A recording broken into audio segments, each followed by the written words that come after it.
정말 대단하죠. 우리 차들은 생산 라인 끝에서부터 스스로 주행합니다. 물류 현장까지 바로 이동합니다. 네. 그 차들은 덜컹거리는 트랙도 지나갑니다. 소리를 들어보세요. 그리고 무엇을 고쳐야 할지 알려주죠. 여러분이 경제 독립을 이루는 그날까지 함께 하겠습니다. 안녕하세요. 3일 경제 독립 팁입니다. 자, 즐거운 주말이 시작되었는데요. 주말 특집으로 테슬라 라스로 모라비 부사장의 7월 7일 궁금증을 자아내는 큰 거 한 방 온다에 대해서 과연 어떤 내용인지 미리 좀 분석을 좀 해보겠습니다. 자, 한 3분 정도 라스로 모라비 50여 분 영상에서 처음 도입 부분을 보셨고요. 나머지 이제 40여 분을 보실 텐데 인터뷰 내용을 미리 제가 좀 정리를 해봤습니다. 자, 이 내용을 여러분이 조금 숙지하시고 한국어 더빙으로 된 영상을 보시면 아마 그 테슬라 투자하는데 큰 도움이 되실 텐데요. 특히 그 테슬라가 앞으로 최소 $1,000는 가볍게 갈 수밖에 없는 여러 가지 증거가 나오는데 그 부분을 수분 그림 찾듯이 잘 찾아보시기 바라겠습니다. 매우 중요한 영상인데요. 오늘 이 내용 궁금하신 분들은 영상 끝까지 함께 해주세요. 바로 시작하겠습니다. 자, 먼저 그 시장이 과소평가한 스케일의 실체가 나올 건데요. 자, 여기 보시면은 그 7월 7일 대형 발표를 예고하고 있습니다. 아마 텍사스 캠퍼스에서 대규모 스케일링 관련 뉴스일 것 같습니다. 자, 이게 이제 저도 개인적으로 굉장히 궁금하고요. 그 라스 모라비 부사장을 잠깐 설명드리면은 차량 엔지니어링 총괄입니다. 우리가 익히 하는 테슬라의 전 제품을 이분 손을 거쳐서 나왔다고 보시면 되고요. 사실 그 테슬라에서 일반 직원으로도 근무하기가 매우 어려울 정도로 굉장히 그 정말 몸을 갈아 넣는다고 해야 될까요? 그래서 세계 1위 전기차 회사가 됐는데 거기에 부사장 직함을 달고 일론 머스크와 그 오랫동안 호흡을 맞춘 임원이기 때문에 그만큼 신뢰가 그 테슬라 일론 머스크의 오른팔이라고 할 정도로 두터운데요. 홀츠 하우젠 수석 그 디자이너와 함께 굉장히 이 라스 모라비가 투톱으로 끌고 가고 있다면 보시면 되고 그만큼 이제 테슬라의 핵심 인물이 인터뷰한 거기 때문에 잘 분석을 해야 됩니다. 그래서 한마디로 그 핵심 메시지를 보면은 시장은 테슬라의 스케일과 효율을 심각하게 과소평가하고 있다 이렇게 얘기를 하고 있죠. 자, 여러분 중에서도 테슬라의 가능성을 과소평가한 분들이 굉장히 많은 걸로 알고 있습니다. 자, 그래서 사이버캡 생산 현황은 현재 150대 정도가 나왔는데 놀라운 거는 90% 수준으로 자동화가 이미 됐다는 거죠. 그래서 만들고 테스트하고 빠르게 반복이 되면서 이제는 대량 양산에 정말 완전 턱 밑에 와 있다 이렇게 저한테는 들렸습니다.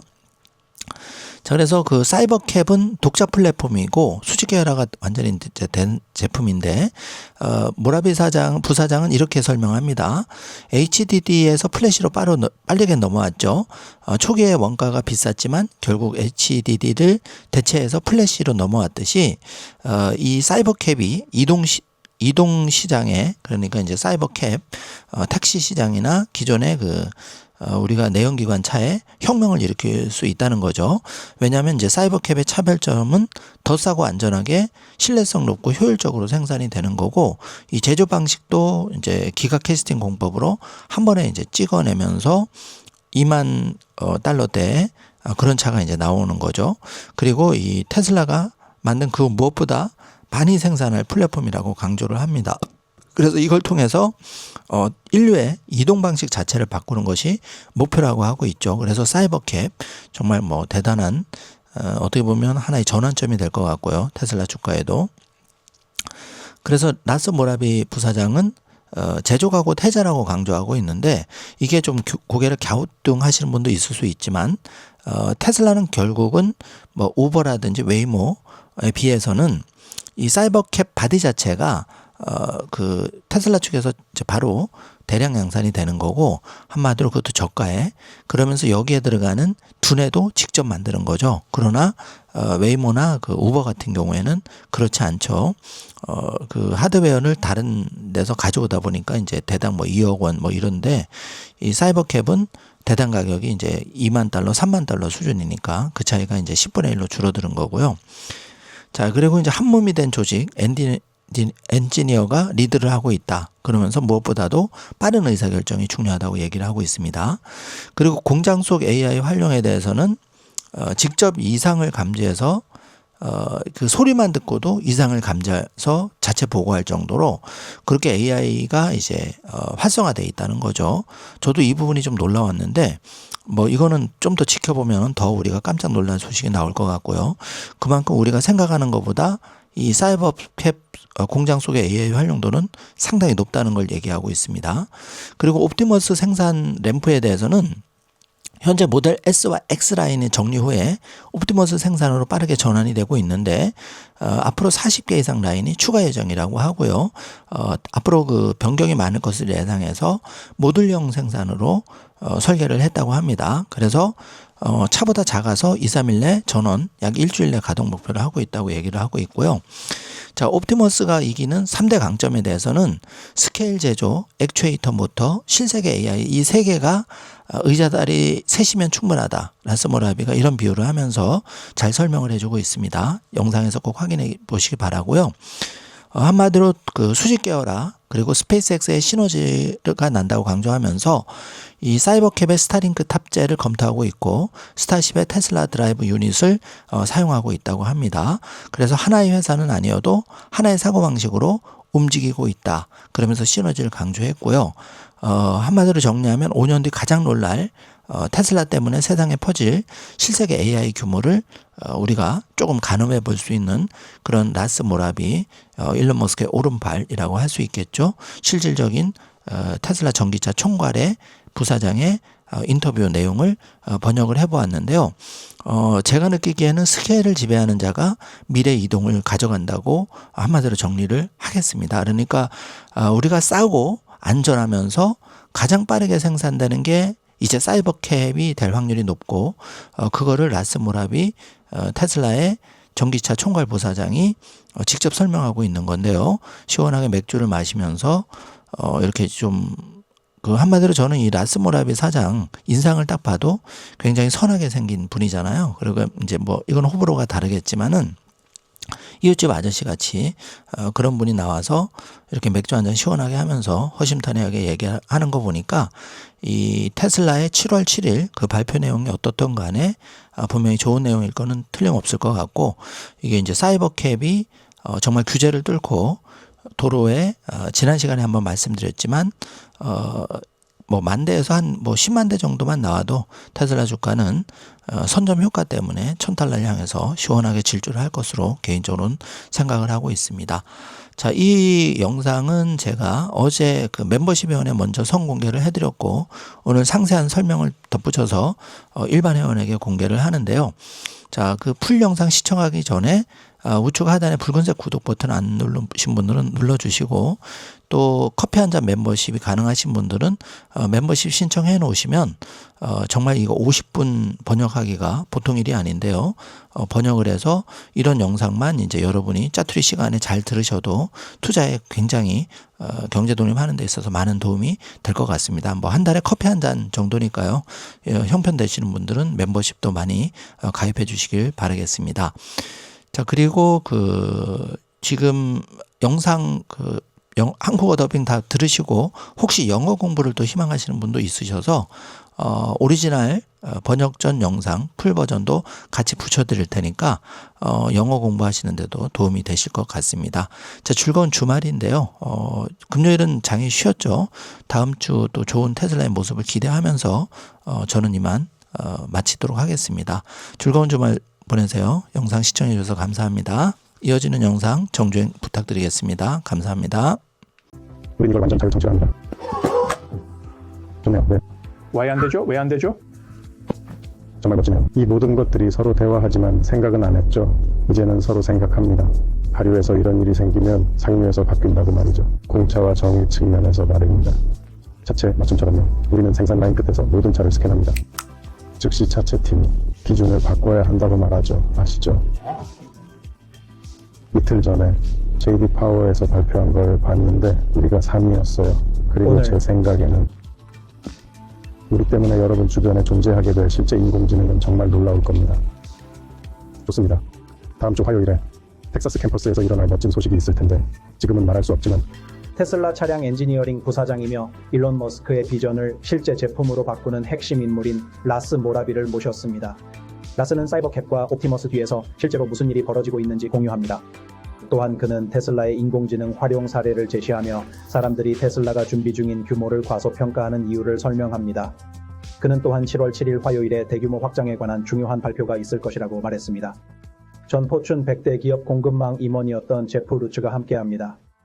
할 이야기가 많으니 바로 라스 모라비와의 대화로 넘어가겠습니다. 정말 감사합니다, 라스. 정말 고맙습니다. 우선 잠시 멈추고 당신과 테슬라 팀에게 감사드리고 싶습니다. 여러분은 단순히 차를 재발명한 것이 아니라 자동차 산업을 완전히 바꾸었고 지속 가능한 에너지로의 전환을 가속화한다는 임무를 완수하셨기 때문입니다. 그렇게 해주셔서 정말 감사합니다. 감사합니다. 그 일을 해내는 모든 팀에게 감사하다고 말하고 싶습니다. 저는 종종 카메라 뒤에 존이나 켈빈 같은 분들 앞에서 이야기할 기회가 있지만 아시겠지만 변화를 만들어내는 수천 명의 사람들이 있습니다. 무언가를 바꾸는 건 세상에서 가장 어려운 일이죠. 그렇죠? 자신을 바꾸든 제조 방식을 바꾸든 그들은 매일 힘든 일을 해냅니다. 그래서 저를 통해 그들에게 감사를 전합니다. 네, 정말 감사합니다. 그래서 이제 우리는 새로운 책으로 넘어갔으니 사이버캡에 대해 물어봐야겠네요. 원하시는 방식으로 답변해 주세요. 유리는 기가 텍사스에서 나오는 사이버캡을 보고 있고 미국 전역에서 보고 있습니다. 기가 텍사스에서 150대를 보고 있는데 사이버캡 생산 속도가 어떻게 진행되고 있는지 말씀해 주실 수 있나요? 네, 그러니까 어떻게 답해야 할까요? 좋은 질문입니다. 제 생각에는 우리는 사이버캡을 대량 생산을 위해 만들었습니다. 그렇죠? 우리가 그것을 만든 주된 이유는 원래 임무가 지속 가능한 교통수단의 채택을 가속화하는 것이었기 때문입니다. 그 과정에서 깨달은 것 중 하나는 가장 저렴한 교통수단을 만들어야 한다는 것이었고 사이버캡이 그걸 가능하게 한다고 믿습니다. 그래서 대량 생산을 위해 만들었죠. 그리고 확장을 위해서는 우리가 원하는 수준에 도달하려면 만들고 테스트하고 다시 만들고 테스트하는 과정을 반복해야 합니다. 그래서 지금 우리는 생산 라인이 설치되어 가동 중입니다. 여러분이 보시는 모든 캡은 죄송합니다. 우리는 캘리포니아에 있습니다. 그래서 자율 주행 차량들은 여러분이 보시는 테스트 차량의 일부이며 대부분은 오토파일럿 훈련에 사용됩니다. 우리 모델은 훌륭하지만 여전히 훈련이 필요합니다. 여러분도 보셨겠지만 스티어링 휠과 페달이 있는 훈련 차량들이죠. 아이러니하게도 사이버 트럭의 엠블럼이 사이버캡에 붙어 있는데 좀 웃기죠. 그 차량들 대부분이 그곳으로 갔습니다. 우리는 캠퍼스 가장자리 고속도로 건너편에 만든 트랙에서 버닝 과정을 시작했습니다. 초기 제조 제품에는 항상 문제가 있기 때문입니다. 생산 품질, 공급업체 품질, 설계, 초기 수명 등 무엇이든 말이죠. 지금 우리가 처한 상황이 그렇습니다. 우리가 만드는 모든 유닛은 생산 유닛일 뿐만 아니라 테스트 유닛이기도 합니다. 확장을 준비하면서 그 유닛들로부터 최대한 많은 것을 배우려고 노력하고 있습니다. 사람들이 아직 완전히 이해하지 못한 수준 말이죠. 그래서 지금 우리는 확장하고 테스트하며 확실히 하려고 합니다. 제품을 출시할 때 경험이 훌륭해야 합니다. 차량 자체뿐만 아니라 제품 경험도 중요하니까요. 좋습니다. 다음 주 화요일에 텍사스 캠퍼스에서 일어날 멋진 소식이 있을 텐데 지금은 말할 수 없지만 그것도 확장의 일부입니다. 와, 감사합니다. 그럼 후속 질문으로 사이버캡 생산 속도가 예상대로 진행되고 있나요? 아니면 만족하시나요? 일정대로입니다. 네, 우리가 생각했던 지점에 와 있다고 생각합니다. 아시겠지만 생산은 어렵죠. 그리고 사이버캡은 완전히 다르게 만들어졌습니다. 모델 Y나 모델 3를 대량 생산하거나 업데이트하는 것과는 다릅니다. 우리는 그것들을 수년간 만들어 왔으니까요. 우리가 만든 모든 것과 방식이 새롭습니다. 하네스를 만드는 방식부터 차량 조립 방식, 배터리 조립 방식까지 모두 새롭습니다. 그래서 새로운 공정이 많습니다. 자동화가 예전보다 앞서고 있는 것 같아요. 사실 약간 이미 그 속도를 달성했다는 게 인상적이에요. 포스트 빌드 보셨죠? 그렇죠. 네, 150대쯤 만들었을지도요. 우리가 그만큼 생산했다고 생각하신다면 그 수치를 그대로 따르겠습니다. 그렇지만 직접 만든 건 아니잖아요. 속도도 중요하지만 자동화가 잘 돌아가는지 봐야죠. 자동화는 더 빠르게 할 수 있으니까요. 문제를 확인하고 해결해 나가야 하니까요. 90% 이상 자동화가 완료된 상태라서. 글쎄요. 문제가 더 많을 줄 알았는데 팀이 정말 많이 성장했네요. 우리는 계속해서 많은 모델을 만들고 있고 시간이 지나며 문제를 해결해 나가고 있습니다. 팀이 정말 많이 발전했죠. 생산 지옥에서 어떻게든 해결책을 찾아낸 거죠. 방금 물어보려던 참이었어요. 사이버 트럭이나 모델 3 같은 신차들과 비교했을 때 사이버캡에 접근하는 방식은 무엇이 다른가요? 너무 이른가요? 아니면 더 잘 되나요? 그렇군요. 맞아요. 그냥 그렇네요. 생산 지옥을 경험했던 우리 리더들은 다시는 그 시절로 돌아가고 싶지 않을 겁니다. 맞아요. 상처죠. 그래요, 상처. 깊게 패여서 낫지 않는 흉터 같은 겁니다. 사실 그게 아주 효과적이죠. 팀의 리더들 대부분이 그 경험을 했기에 두 가지 중요한 차이가 생겼습니다. 두려움이 다르죠. 사이버 트럭처럼 새로운 걸 감안하면 꽤 빨리 늘렸으니까요. 그게 모델을 바꾸는 과정도 그렇고요. 그러니까 작년엔 3, 4주 만에 공장 4곳을 동시에 전환했죠. 정말 미친 정말 짓이었어요. 제정신이 아니었죠. 포드가 1914년에 했던 것과 비슷합니다. 모델 T를 만들 때 6개월이 걸렸거든요. 시대가 다르죠. 그게 제가 기억하는 그 수준의 가장 큰 변화였습니다. 그 두려움이 우리를 대비하게 했죠. 준비성 면에서 이제는 가상 시운전을 훨씬 많이 수행합니다. 예전에는 하지 않았던 방식이죠. 모든 것을 가상으로 먼저 구축합니다. 가상 시운전 과정에서 코딩을 하는 거죠. 그 덕분에 기계를 처음 가동할 때 훨씬 더 원활하게 작동합니다. 이제는 테스트 없이 기계를 출하하지 않습니다. 엄격함이 많이 더해졌죠. 테슬라의 핵심은 민첩성이지만 이제는 훨씬 더 엄격해졌습니다. 더 많은 엄격함과 절차가 생겼습니다. 절차라기보다는 확실성을 높여서 처음부터 제대로 작동하게 만드는 거죠. 사이버캡이 이제 플랫폼인가요? 언박스드 제조 방식이나 제품을 생각하면 플랫폼이라고 보시나요? 제 말은 사이버캡은 그 자체로 하나의 플랫폼이 될 정도로 확장될 겁니다. 우리가 재설계하고 다시 생각한 이유가 바로 그거죠. 지금까지보다 더 많이 만들 거라 믿으니까요. 인류의 이동 수단을 완전히 바꿀 수 있기를 바라며 시간이 좀 걸리겠지만요. 시간이 좀 필요해요. 하지만 더 좋은 무언가가 등장하면 더 싸고 모든 면에서 더 나은 게 나오면요. 저는 항상 기술을 이런 식으로 생각하곤 합니다.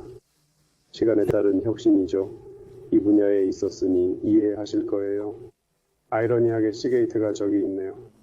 하지만 하드디스크에서 플래시 메모리로 넘어간 것처럼요. 그러니까 기존 메모리의 단점은 뭐였을까요? 플래시 메모리 같은 것들이요. 더 작고 저렴하고 빠르고 신뢰할 수 있고 내구성도 좋죠. 처음엔 비싼 게 문제였죠. 그렇죠. 하지만 나머지는 다 좋았죠. 사이버캡도 교통 분야에서 그런 상황이라고 봅니다. 더 저렴하고 안전하고 신뢰할 수 있고 효율적일 테니까요. 모든 게 더 좋아질 거예요. 우리가 구축하고 확장한 방식 덕분에 초기 비용조차 더 저렴할 겁니다.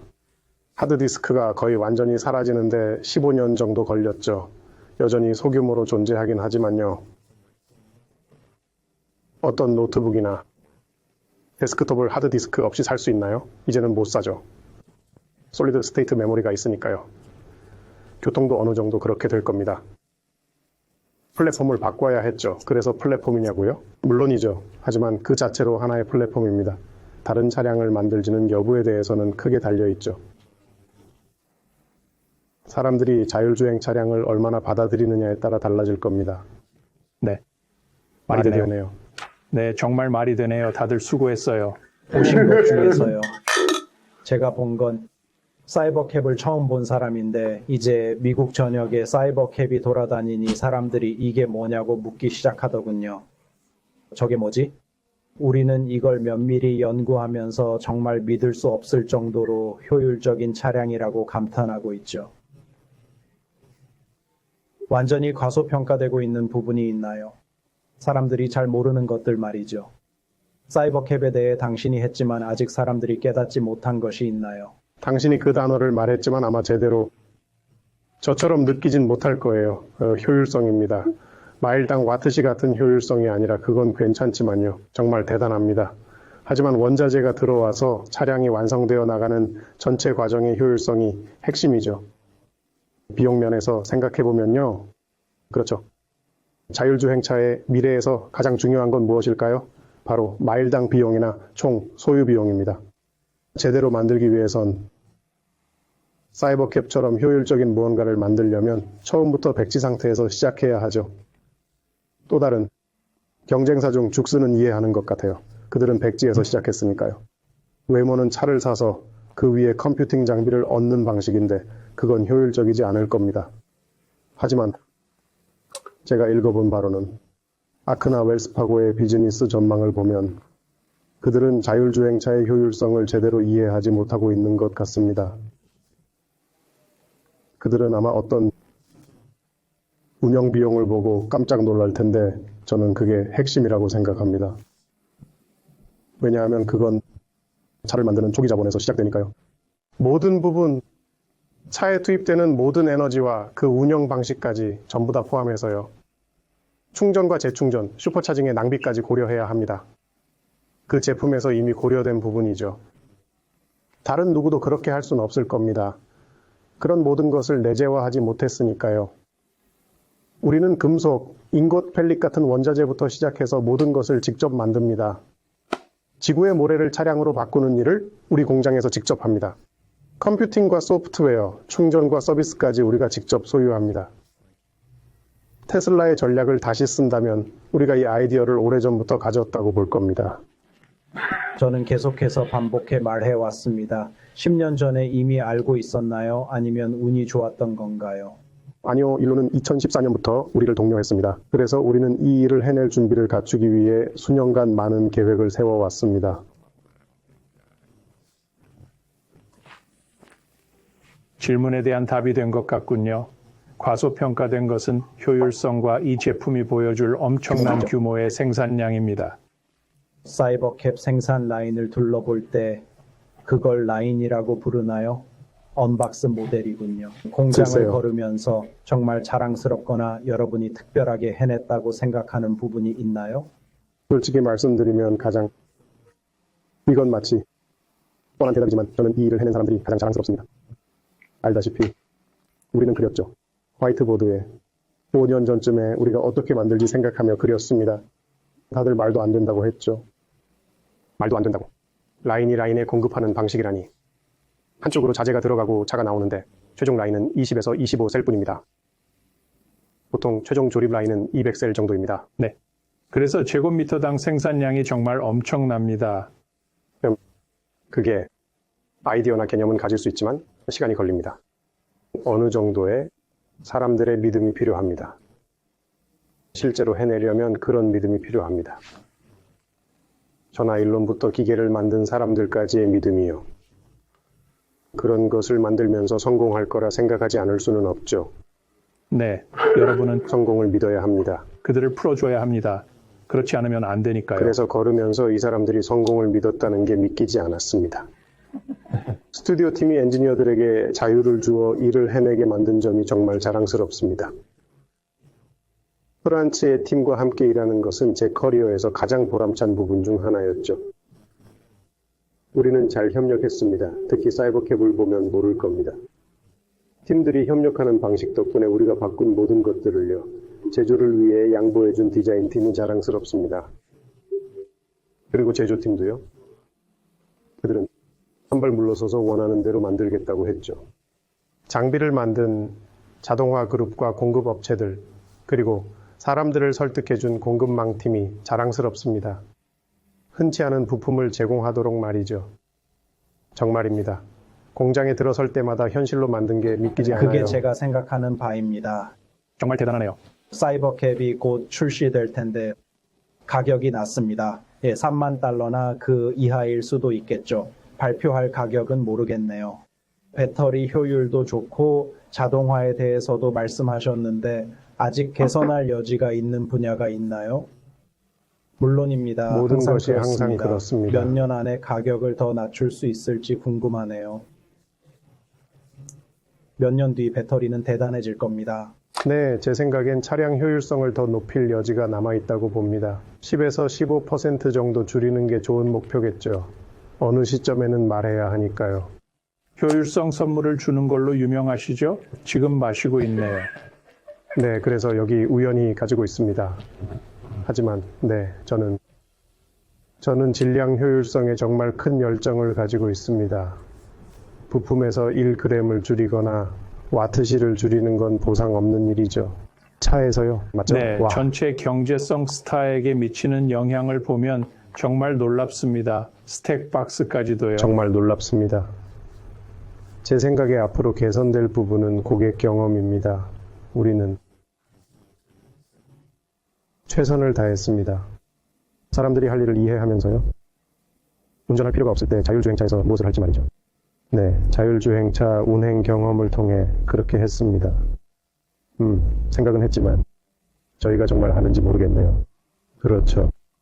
비행기나 기차, 버스처럼 직접 운전하지 않는 다른 교통수단을 보고 몇 가지 가정을 할 수는 있지만 출퇴근은 좀 다르죠. 사람들이 출퇴근할 때 일하러 가는 걸까요? 즐길까요? 아니면 잘까요? 사이버캡으로 그런 환경을 잘 만들었다고 생각해요. 더 배우고 나서 만들 것 같아요. 무엇이든 그런 일을 할 수 있는 더 나은 환경을 말이죠. 저는 그저 차 안에 화장실을 설치할 일이 없기를 바랄 뿐입니다. 중국이군요. 그 답변 정말 마음에 듭니다. 다음으로 넘어가겠습니다. 주제를 좀 바꿔서 테슬라의 경쟁 우위에 대해 이야기해 보겠습니다. 당연한 것이죠.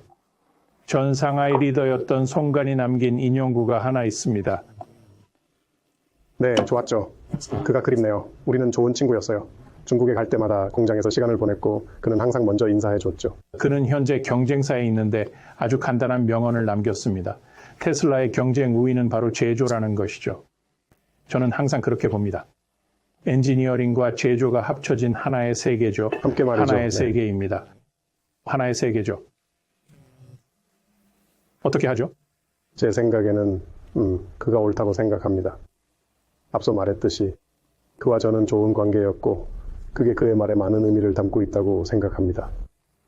디자인 엔지니어링 책임자가 그런 생각을 한다는 게 정말 친밀한 거죠. 떠날 때 저에게 가장 먼저 말해줬으니까요. 정말 놀랍지 않나요? 정말 놀랍죠? 누가 책임자에게 바다 건너 공장 책임자가 엔지니어링 책임자에게 떠난다고 말하는 건 너무 마음이 아파서 그런 거죠. 우리 공장과 엔지니어링 팀 간의 개인적인 수준의 통합이 중요합니다. 우리는 제조, 자동화, 디자인을 포함한 하나의 엔지니어링 팀입니다. 모두 하나의 팀이죠. 물론 조직적인 관리 구조는 분명히 존재합니다만 벽을 두고 일하지 않죠. 모두 같은 건물에 있으니까요. 우리는 매일 함께 일합니다. 제조상에 복잡한 문제가 발생하면 그냥 복도를 건너가서 논의하면 됩니다.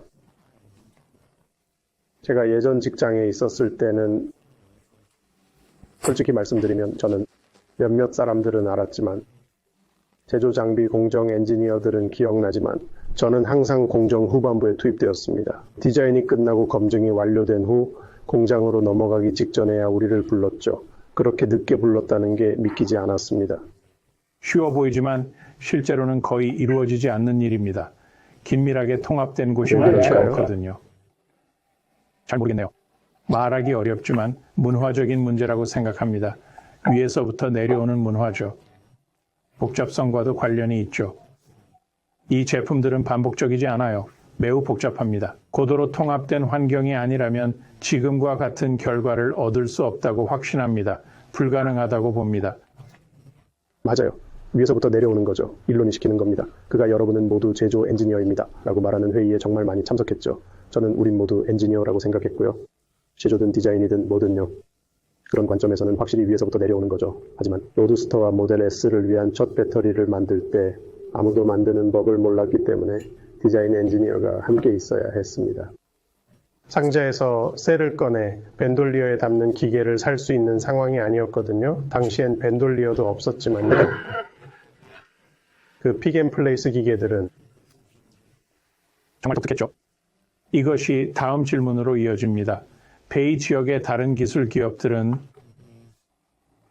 보통 대량 생산 제품을 만드는 기술 기업들은 어떤 제품을 만들지 결정할 때 매우 위험 회피적인 성향을 보입니다. 공장 변화를 다루는 방식도 그렇고요. 모든 면에서 매우 위험을 회피하죠. 테슬라만이 유일한 것 같습니다. 사이버 트럭의 도입을 보세요. 사이버캡의 도입과 새로운 시작을 보면 말이죠. 이건 대량 생산 제품인데 완전히 새로운 시작이었죠. 다른 기업들은 대량 생산에 훨씬 더 위험 회피적입니다. 대량 생산 기업일수록 더 그렇죠. 테슬라는 어떻게 대량 생산 기업이면서 위험을 회피하지 않는 다른 접근 방식을 취하나요? 한 가지 더요. 모델 3와 Y라인에서는 지속적인 변경을 적용하죠. 롤링 체인지 프로세스인데 다른 곳에선 흔치 않습니다. 다른 곳에서는요. 그러니까 제 생각에 위험이라는 단어는 오용되는 경우가 많습니다. 네. 투자자들이 위험이란 말을 많이 쓰죠. 저는 우리가 그것을 보는 방식은 성공 혹은 실패의 확률이라고 봅니다. 그런 면에서 계산된 위험이라고 할 수 있죠. 결과를 알거나 영향을 이해할 수 있다면 개선 확률과 성공 확률을 비교하여 더 나은 판단을 내릴 수 있습니다. 그것도 위에서 시작돼요. 그게 불행히도 제 최고의 엔지니어가 이런 말은 하면 안 되지만 오늘 우리를 떠났습니다. 오늘 떠났죠. 참고로 방금 아이가 태어났어요. 축하해, 맷. 만감이 교차하네요. 하지만 그가 몇 가지.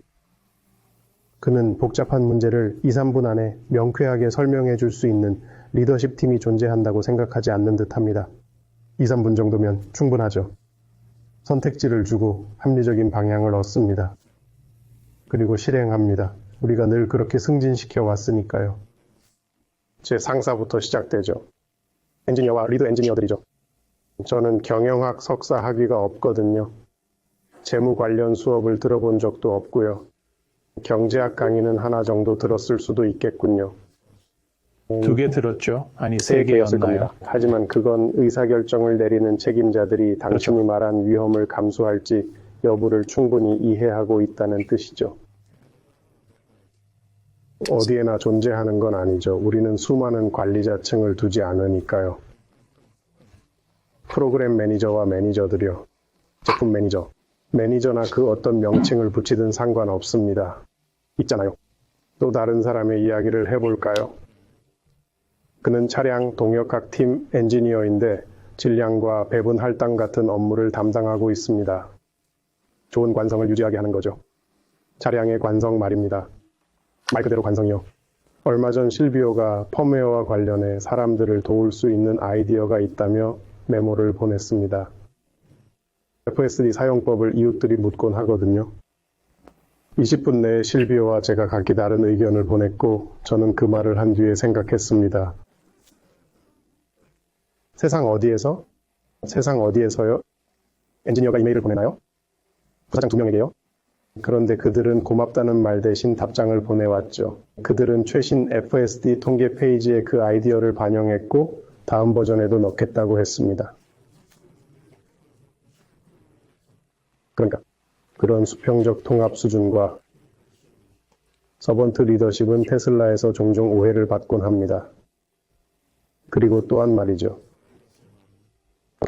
우리가 도로 관련 일을 어떻게 해내는지 말입니다. 수평적 구조 덕분입니다. 관리자들은 자기 일을 잘 압니다. FSD와 그 인식에 대해 언급하셨는데 월요일에 어떤 일이 있었습니까? 세상은 이제 이 차들의 능력을 이해해야 합니다. 이건 단순한 차가 아니라 자율주행 로봇을 만드는 것이니까요. 사람들이 이 차의 능력을 이해하게 될까요? 아니면 인식을 높이기 위한 계획이 따로 있나요? 그렇죠. 제 말은 당연히 그렇다는 겁니다. 사고는 비극적이지만 언제든 발생할 수 있습니다. 우리는 사고 예방에 최선을 다합니다. 안전이 제일이죠. 사람들은 안전이 항상 최우선이었다는 점을 오해하곤 합니다. 안전은 우리의 변함없는 우선순위입니다. 수동, 능동, 적응형 시스템 등 무엇이든 상관없습니다. 하지만 제 생각엔 대중의 인식은 경험에서 옵니다. 비행기를 타기 전까진 무섭죠. 직접 타보고 착륙해보기 전까지는요. 그러면 두려움이 사라질 겁니다. 제 생각엔 자율주행도 비슷합니다. 이웃에게 말해봐야 소용없죠. 이웃에게 아무리 말해도요. 직접 타보려 하지 않는 이상 완전히 회의적인 태도를 버리지 못할 겁니다. 언론이 오해를 샀거나 거짓을 말하는 건 안타깝죠. 우리는 품위를 지키며 사실에 집중합니다. 우리는 공격적으로 반박한 적이 없습니다. 이는 우리가 안전과 신념을 얼마나 중요하게 여기는지 보여줍니다. 평정심을 유지하며 나아갑니다. 결국 제품이 스스로를 증명할 것입니다. 2014년부터 이미 그래왔듯이 말이죠. 미국 내 채택률은 엄청납니다. 그래서 제 생각에는 힘든 과정이지만 광고로 해결될 문제는 아닙니다. 직접 경험하게 해야죠. 사이버캡으로 A에서 B까지 이동하게 하는 겁니다. 더 빠르고 효율적이며 안전하게 말입니다. 일론이 MKBHD와 내기를 했던 그 질문에 대해 답변해 주실 수 있습니까? 올해 말까지 소비자가 사이버캡을 구매할 수 없을 것이라 했고 일론이 내기를 수락했는데 이에 대해 언급 가능하신가요? 일론이 요즘 내기를 어떻게 하는지 잘 모르겠네요. 내기를 하고 차를 배치하고 있더군요. 제 일은 제품을 만드는 겁니다. 우리는 안전하고 기능적으로 안전한 제품을 만들었습니다. 그 기반 위에 구축되었으며 배포는 진행될 것입니다. 제 생각에는 말이죠. 그게 소셜미디어에서 접하는 유머는 제 영역이 아닙니다. 소셜미디어를 하지만 정치에는 관여하지 않으려 합니다. 프로필 사진도 없으시죠? 무슨 일인가요? 그냥 제가 누군지 모르나요? 네? 저는 당신인 줄 알아요. 제가 사진을 올리면 가짜 계정이라고 생각하지 않을 겁니다. 일론도 그 일로 저를 놀리곤 합니다. 방금 일어나신 건가요? 너무 어려워요. 버튼이 너무 많아서 최적화 최적화할 작업을 겁니다. 해야겠네요. 이제 버튼이 너무 많아요. AI에 대해 이야기해 볼까요? 아까 공장 자동화에 대해 말씀하셨죠. 테슬라 공장이나 다른 운영 영역에서 AI를 어떻게 활용하고 있는지 말씀해 주실 수 있습니까? 네, 확실히 우리 소프트웨어 팀은 인공지능 도입으로 엄청난 혜택을 누리고 있습니다. 특히 생성형 인공지능을 아주 많이 활용하고 있죠. 어려운 작업을 하기 전 기초 코드를 정리하는 겁니다. 꽤 오래된 방식이죠. 물론 우리 신경망과 FST도 사용해 왔죠. 꽤 오랫동안 통합 작업을 해왔습니다. 한 단계 더 나아가서 소프트웨어 엔지니어가 인공지능을 활용하는 건 당연한 수순이고 거기서부터 시작되었으니까요. 어디에 쓰고 있죠? 3가지 정도가 있죠. 4가지 핵심 분야가 있겠네요. 첫 번째는 경험을 더 신속하게 전달하는 것. 엔지니어링 팀에게 말이죠. 우리는 교훈에 관한 방대한 자체 데이터를 가지고 있죠. 배터리 테스트 실패나 드라이브 유닛, 인버터, T팩 문제들이요. 제시카나 닉에게 물어볼 수도 있지만 무슨 일이 있었는지 파악할 수 있습니다. 하지만 우리는 그 모든 것을 우리만의 에이전트로 통합해서 엔지니어들이 정보를 더 빠르게 검색할 수 있게 만들었습니다. 그건 정말 대단한 일입니다.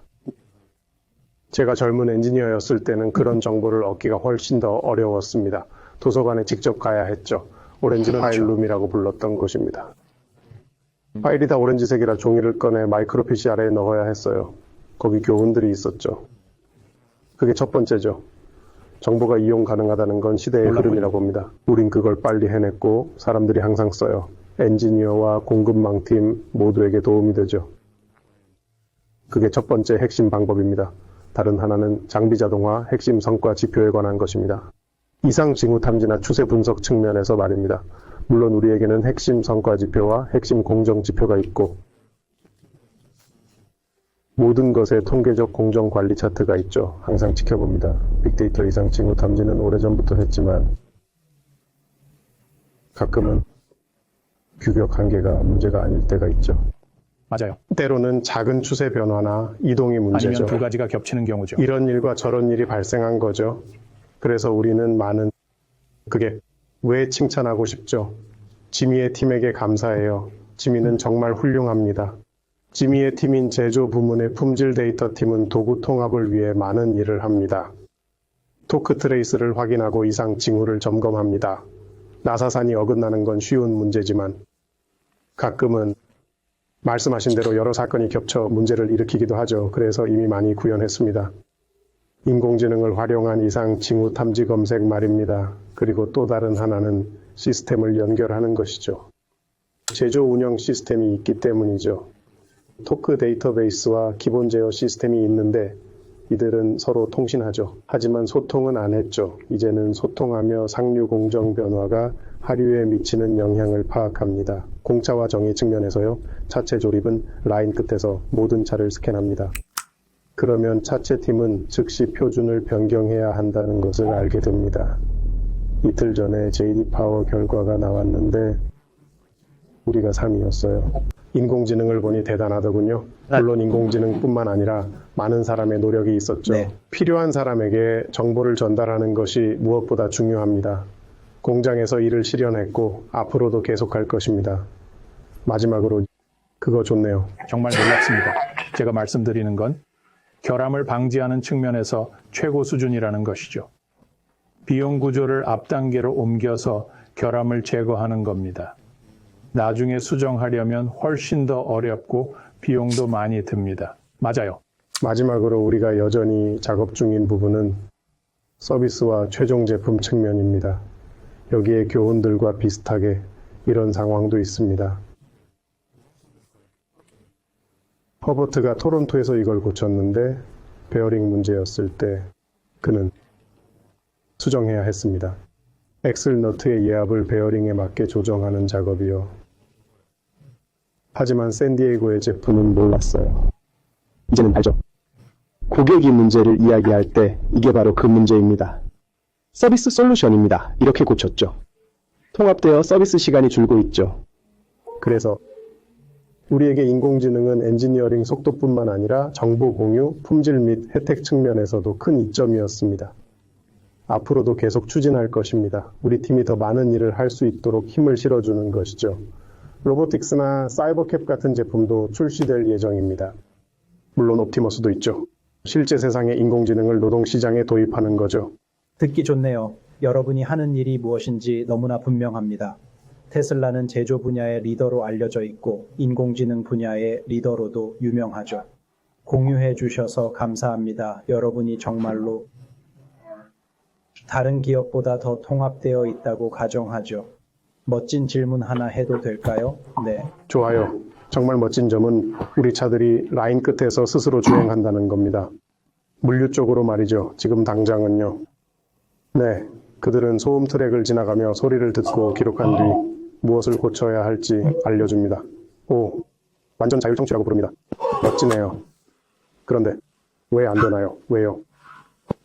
정말 멋지네요. 제 말은 활용 사례가 무궁무진하다는 겁니다. 이건 청취 기능이니까요. 차 안에는 통화 등을 듣기 위한 마이크가 있죠. 그래서 우리는 그걸 사용해서 듣습니다. 범프와 소음들이죠. 물론 훈련이 좀 필요합니다. 맞죠? 사람들을 위한 훈련이 필요하죠. 때로는 데이터가 사람들에게 전달됩니다. 이 위치에 이 주파수는 도어 패널을 의미한다고 말하기 위해서요. 클립이 느슨하다거나 그런 것들이요. 아시잖아요. 뭐든 간에요. 그래서 여정이었죠. 하지만 말이죠. 알다시피 차가 스스로 운전하고 고장난 곳을 알려주는 건 멋진 일이죠. 그렇다면 어느 정도까지 직접 자사 제품을 사용하시나요? 그냥 이야기를 듣고 싶어서요. 예를 들어 매크로 하드를 사용하실 건가요? 그렇죠? 그러니까 네, 그러니까. 재밌네요. 물론 회사 내에서 특정 것들을 시험하고 있지만 그 정도만 말씀드리죠.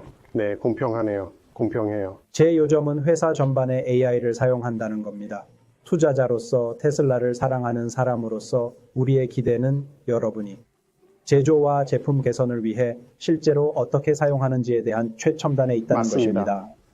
분명히 많은 AI가 나와 있고 테슬라가 완벽하다거나 내부에 그런 게 없다고 말하는 건 아닙니다. 우리가 중복되거나 그렇지 않으면 쓸모없는 것들을 만들 수가 없습니다. 하지만 좋은 것을 발견하면 우리가 이야기했던 평면 아키텍처처럼 구현합니다. 우리는 다른 사람들도 알게 합니다. 아시죠? 그냥 사소한 것들도 있죠. IT팀이 우리를 위해 다이제스트라는 것을 구현했는데 아침에 일어나면 AI 비서가 어떤 회의가 있는지 누가 참석하는지 알려주고 심지어 준비까지 해줍니다.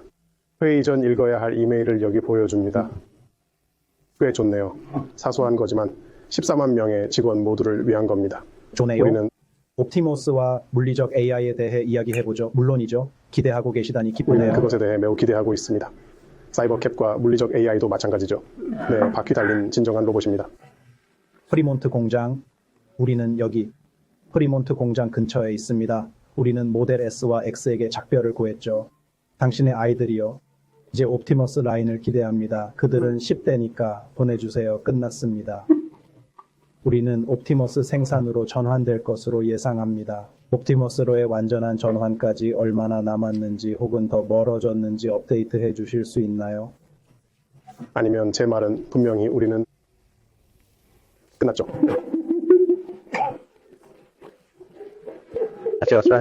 네, 아니요. 제 말은 어렵다는 겁니다. 공장이 꽤 오래되었으니까요. 하지만 건설팀이 공간을 비우는 일을 훌륭하게 해냈습니다. 아시잖아요. 로봇이나 재사용 가능한 것들을 구하는 중이죠. 그리고 첫 번째 라인이 이미 도착했습니다. 그래서 중서부와 독일의 자동화 그룹으로부터 그것을 설치하기 시작했습니다. 그리고 아시잖아요. 심지어 시그니처 이벤트에서 모든 기계를 보여주었죠. 이미 옵티머스를 만들기 위해 제작 중이었죠. 그래서 그것들은 진행 중이죠. 아시잖아요. 현장 수락 테스트의 마지막 단계죠. 우리는 그것을 패치라고 부릅니다. 자동화 그룹에서 말이죠. 아시잖아요. 여기로 가져오기 전에 기계를 테스트하려고 부품을 가져오고 있습니다. 멋진 점은 우리가 방법을 개발했다는 거죠. 이 첫 번째 라인으로 많이 바꿔야 한다는 걸 알았으니까요. 꽤 모듈식입니다. 그리고 또한 옵티머스는 차보다 작아서 좋습니다. 그래서 준비 과정은 꽤 빠를 수 있습니다. 그래서 우리는 자동화 그룹에서 테스트를 하고 그 라인을 가져와서 여기로 배송할 수 있습니다. 이론적으로는 2, 3일 안에 전원을 켜고 연결하고 다시 조립할 수 있습니다. 일주일이면 가동할 수 있고 첫 번째 라인에서 증명되고 있죠. 40개가 더 남았죠. 그러니 갈 길이 멉니다. 네. 와, 그건 40개가 남았군요. 모든 라인을 생각하면 네, 많은 수가 그냥 있지만 하는 꽤 겁니다. 많네요. 라인이 하지만 많아요. 꽤 많네요. 액추에이터도 정말 많고요. 많아요. 네, 맞아요. 액추에이터 수가 있고 각 팔다리와 팔다리의 하위 구성 요소가 있죠. 몸통, 배터리, 라인이 정말 많습니다. 그렇군요. 그럼 더 모듈식 셀 형태인가요? 아니면 직렬식의 아주 긴 라인인가요? 언박싱은 아니지만 그렇군요. 작은 최종 단계로 가는 지류 같은 형태입니다. 그거 좋네요. 네. 그런 결정들에 대해 말하자면 테슬라는 수직 계열화에 어떻게 접근하나요? 높은 수준에서 보면 엔지니어링 수직 계열화가 있고 제조가 있습니다. 그리고 새로운 부품이나 하위 시스템을 접했을 때 아무도 만든 적 없는 것을 어떻게 생각하시나요? 아시잖아요. 러시안이나 칸 같은 공급망 파트너들과 그들의 팀도 엔지니어링 조직과 매우 통합되어 있다고 말씀드리고 싶습니다. 우리는 문제를 높은 수준에서 평가합니다. 아시잖아요. 아무도 이걸 어떻게 하는지 모르나요? 아니요. 우리가 지적재산권을 내부적으로 유지하고 싶나요? 네. 상당한 규모의 투자가 필요하다고 하네요. 네, 알겠어요. 우리가 해야겠죠. 네, 자체 제작과 구매 사이에서 고민을 많이 합니다. 하지만 재무제표가 전부는 아니에요. 수치상으로는 항상 자체 제작이 유리하게 나오거든요. 맞아요. 수익을 따지면 자본 지출이 문제인데 재무팀은 싫어하죠. 그래도 내부 제작이 항상 싸잖아요. 인건비가 싼 곳에서 가져오는 게 아니라면 말이죠. 저는 우리가 어느 정도 기술적인 위험을 안고 있다고 생각합니다. 평가 과정이라고 할 것도 없어요. 사고방식의 문제죠. 지식재산권이 중요하면 통제권을 위해 직접 합니다. 위험이 커도 통제권을 원하니까요. 만약 그게 사실 다른 분야의 것을 도입 중이에요. 있잖아요. 그 산업 분야에서는 아주 훌륭하게 해내고 있습니다. 네, 그때 사이버트럭용 복합자의 적재함처럼 말이죠. 그게 아주 흔한 사례는 아닙니다. 하지만 우리는 한화라는 훌륭한 파트너를 찾았고 오스틴 근처에 공장을 지어줬죠. 잘 됐죠. 직접 만들 수도 있었지만요. 이득이 별로 크지 않았어요. 그리고 네. 수명도 중요하죠. 어디에 쓰실 건가요? 맞아요. 네. 얼마나 오래요? 네. 좋은 파트너와는 협력해야죠. 네. 네. 하지만 결국 중요한 건 운명을 스스로 통제하고 직접 할 능력을 갖추는 거죠. 우리가 만들었죠. 많은 게 수직 계열화됐네요. 그리고 그게 코로나 기간 동안 여러분에게 정말 큰 도움이 된 것 같아요. 우리가 하기 전까지는요. 네. 그 얘기 좀 해보죠. JCPCB가 코로나 극복에 큰 도움이 됐죠. 네. 반도체 대란 같은 거요. 네. 우리 같은 회사를 제외하고는 제품에 들어가는 보드에 대해 제대로 이해하는 곳은 없었을 겁니다. 많은 부분이 위탁 생산이거나 구매품이니까요.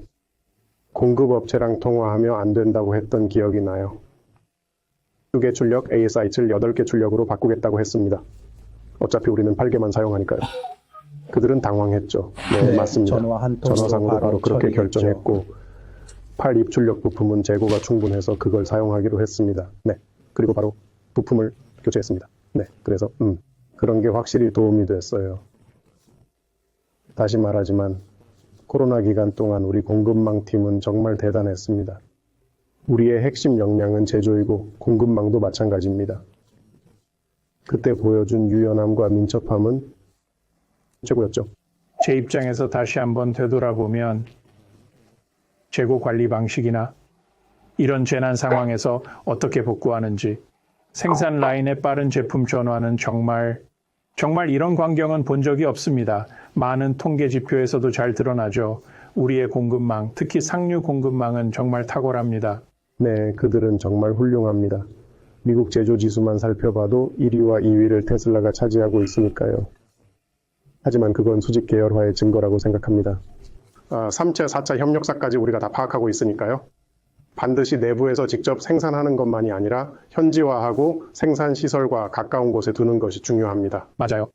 네, 제 생각엔 그게 결정적이었어요. 코로나 때도요. 관세도 생각해 보세요. 네, 관세. 그렇죠. 관세는 신경 안 써요. 현지화했으니까요. 대부분 현지화했죠. 그러니까 관세는 재밌는 문제예요. 캐나다가 더 심했던 것 같아요. 올해 캐나다로 차를 3번이나 보냈거든요. 맞아요. 테슬라가 자동차 제조 분야에서 선두를 달리고 있다는 것은 이미 널리 알려진 사실이라고 생각합니다. 그 제조 역량이 옵티머스나 다른 로봇을 생산하는데 어느 정도까지 전이될 수 있다고 생각하십니까? 전부 다 적용됩니다. 전부 다요? 고마워요. 방금 말씀하신 공급망의 견고함 같은 것들 말이죠. 네, 공급업체 관리와 자재 관리, 그리고 유입되는 모든 과정이 정말 어려운 일입니다. 옵티머스나 에너지 제품을 생각해도 똑같죠. 파워월, 메가팩, 그리고 우리가 판매하는 충전 제품들도요. 그 제품들도 동일한 이점을 가지고 있으며 다른 기업들이 하지 못하는 규모로 확장할 수 있습니다. 자동차 제조에서 쌓은 대량 생산 경험 덕분이죠. 그 말은 다른 제품도 다 똑같아요. 정말 큰 사치죠. 휴머노이드 로봇 제조사가 의지할 수 있는 기반을 갖추고 있다는 것은, 이런 깊은 이해의 토대를 갖추고 있다는 것은 부품 반입, 이동, 출고를 어떻게 할지 말이죠. 다단계 공급망과 복수 공급원, 위기 관리를 어떻게 할지 말이죠. 제철소에 불이 났을 때처럼요. 그게 확장할 때 제일 어렵죠. 불가항력은 정말 미쳤죠. 배에 흰개미가 생긴 일 같은 걸 겪었으니까요. 운송 중인 배 안에서나 타이어 공장 화재 같은 거요. 지진이나 PCB 핵심 생산 구역에 문제가 생기는 상황 등 그런 일들에 대비할 수 있어야 합니다. 미친 소리 같지만 실제로 다 일어나는 일들이죠. 우리가 만드는 제품이 자동차든 파워월이든 충전기든 간에 로봇 역시 그러한 기반으로부터 혜택을 얻게 됩니다. 라인 설계로 넘어가는데 옵티머스 라인 설계자들은 우리 자동차 라인 설계자들과 같습니다. 말 그대로 같은 사람들이죠. 새 팀을 고용한 게 아니에요. 그러니까 그 사람들은 우리가 말했던 그 전투의 상처를 가지고 있습니다. 그들은 잘 이해합니다. 장비를 만드는 자동화 그룹도 똑같습니다. 그래서 그들은 정밀도와 반복 가능성의 중요성을 잘 알고 있습니다. 그리고 OEE와 가동시간 같은 것들도요. 아이러니하게도 자동차의 보험 비용이 로봇보다 더 높습니다. 그래서 그런 것들이 더 중요합니다. 있잖아요. 높은 보험 비용 제품에서 반복 가능하고 신뢰할 수 있는 높은 가동 시간이 중요하죠. 그래서 그 모든 게 옵티머스에 도움이 된다고 생각합니다. 옵티머스에 대해 말하자면 일론이 전에 말했듯이 다시 강조하죠. 우리에겐 다른 로봇 제조사들이 없는 세 가지가 있습니다. 휴머노이드 로봇 제조사들이 없는 것들인데 우리는 방금 말한 대규모 제조 능력을 갖추고 있습니다.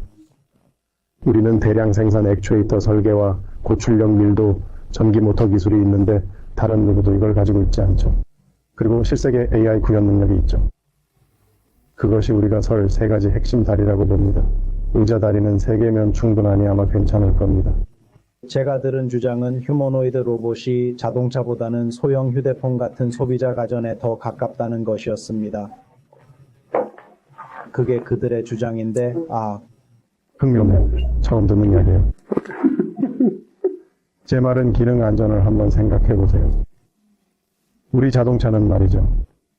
전기 기계적 관점에서 우리는 자동차가 사람을 해치지 않게 기능 안전 설계를 철저히 검토합니다.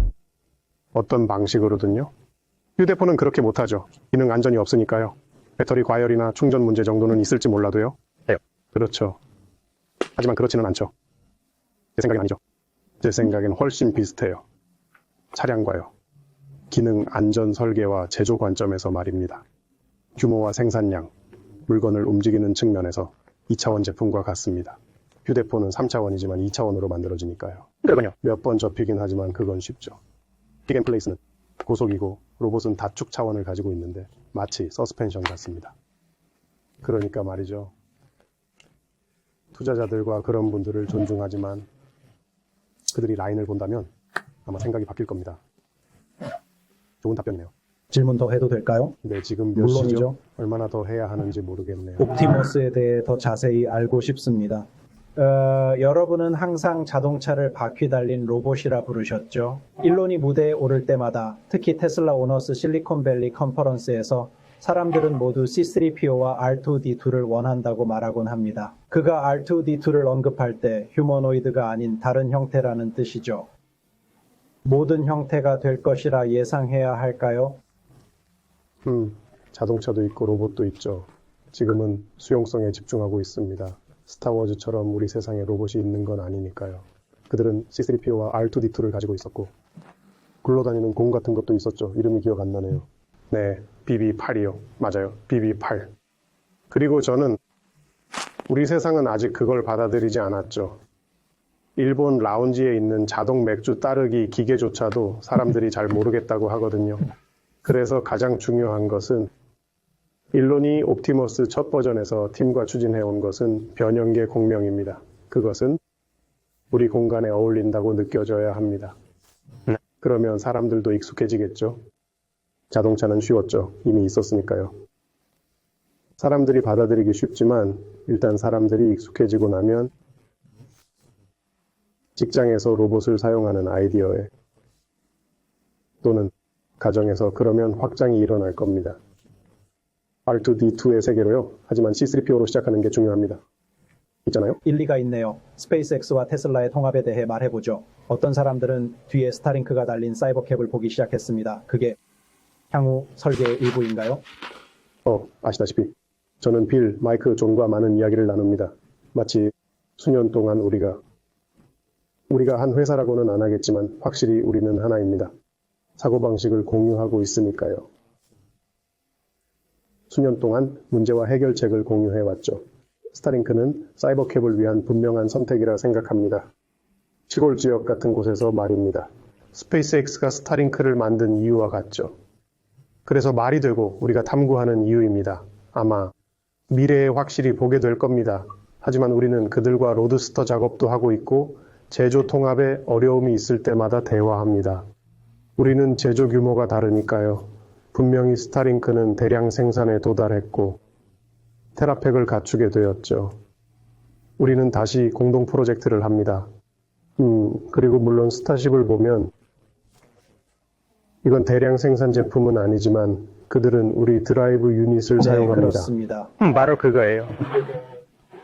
좋습니다. 일론 감사합니다. 감사합니다. 질문이 있어요. 5년 후 사람들이 오늘을 되돌아볼 때 테슬라가 이룬 성과 중 무엇이 가장 놀라울 것이라고 생각하시나요? 저는 우리 때문에 주변에 존재하게 될 실세계 AI의 양이 엄청날 것이라고 생각합니다. 사람들이 실세계 AI라고 하면 로보택시, 사이버캡, 그리고 직장과 가정에서의 옵티머스를 의미한다고 생각합니다.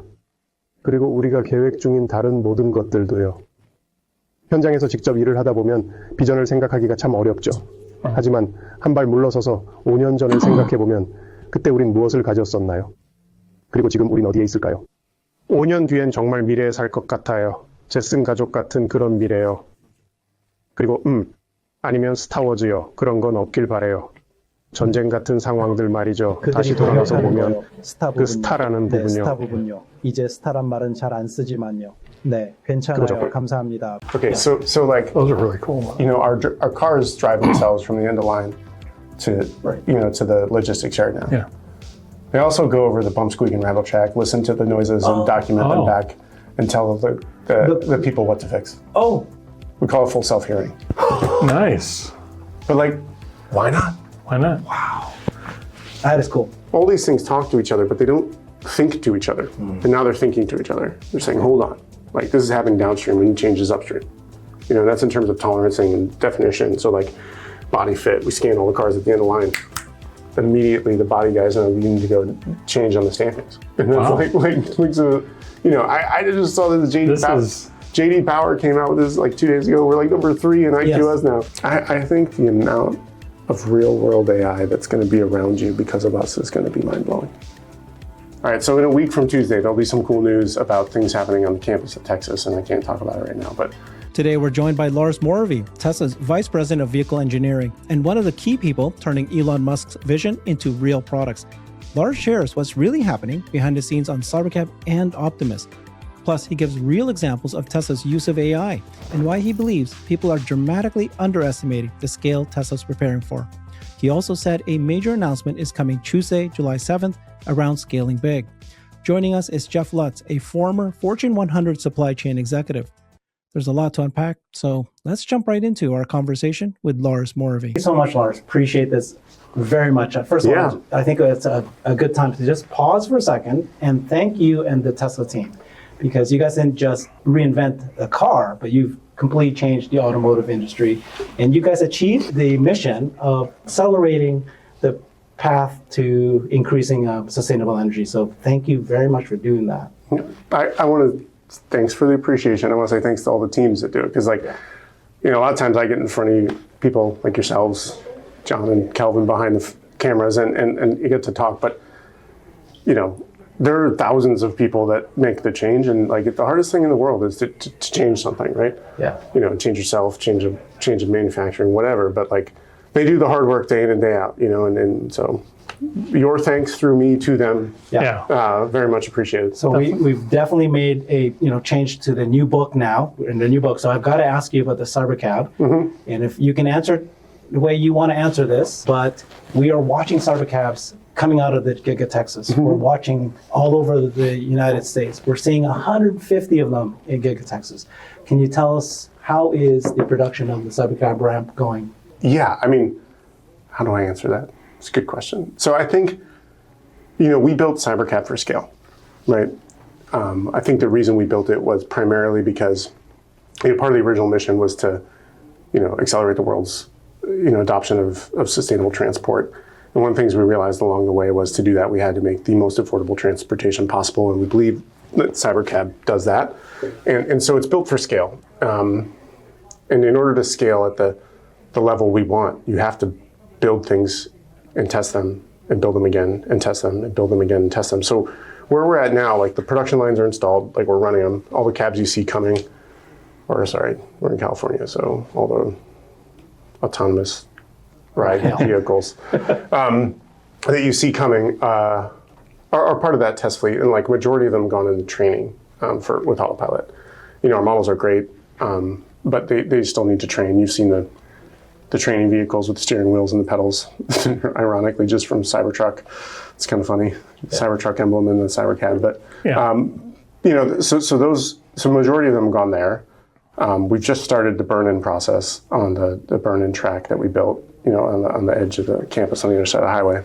And that's because we know that like early manufacturing, early product, there's always issues. Yep. Whether it's, production quality, supplier quality, design, infant life, whatever. And that's where we are. It's like every unit we build is not just a production unit, it's also a test unit.